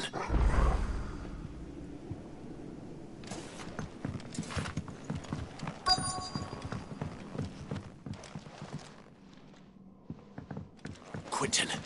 Quentin! Look at me! Thank the Founder. He hasn't turned. I'm going to get you out of here.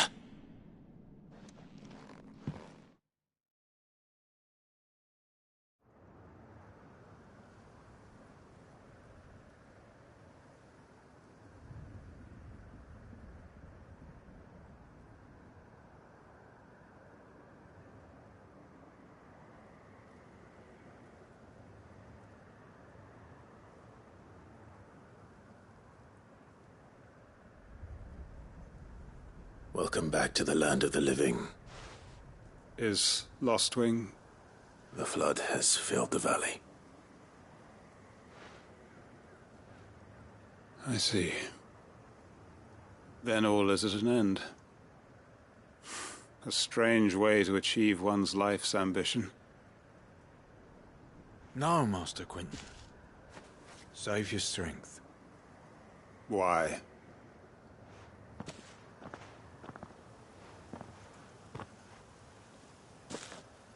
All that I strove for is gone. Only emptiness remains. I have nothing left to live for. What the heck are you on about? You've got us, ain't you? Don't try telling me you only freed us so you could get revenge. We're more than that to you, and we all know it. I thought you weren't coming back. But I prayed, and you did. There's got to be a reason for that, right? Can't we just go back to how it was? You know, you looking after us all. Your work ain't over yet, Master Quentin. We believed that you were the right man to lead us, and we still do. Your village may be lost, but it seems your people aren't, so long as you remain to guide them. But why? After what why would anyone follow me? 'Cause we're family, aren't we? Family? Yeah, and all our comrades who went with you, they felt the same. Lostwing weren't just a village. It was all of us. It was. And as long as we're still here, it is too. We can start again. Build a new Lostwing, right here in the Bales.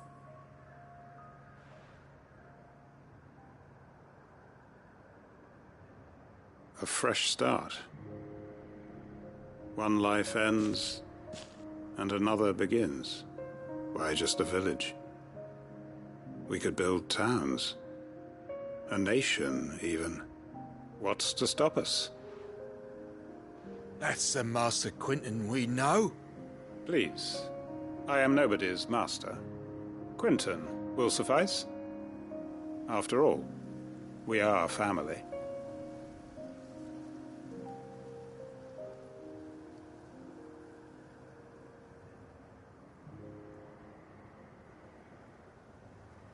Permit me to withdraw my request. I will no longer be needing your help in looking after my people. I'll pretend you never asked.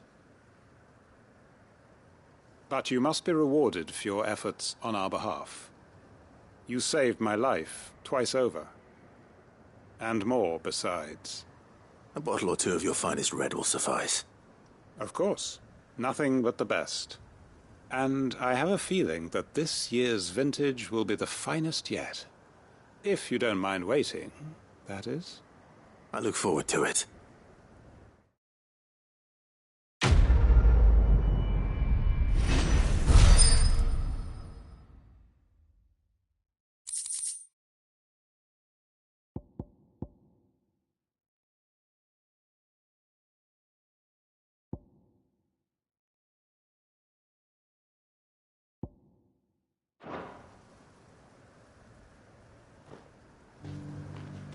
They are right, you know.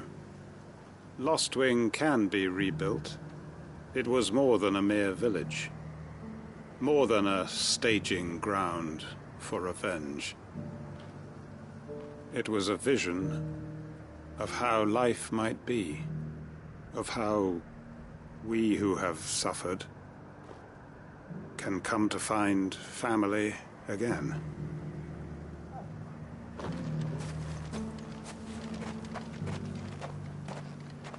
We may be bruised, we may be battered, but we won't stop fighting.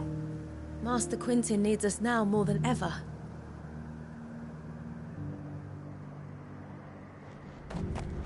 I'd have followed Quentin to that manor if I could have done, and I'll keep following him now. Wherever that surly bastard cares to lead us. Quentin's gonna build us new Lost Wing, and I'm gonna help.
Did you see the pair that got hauled into Tyres?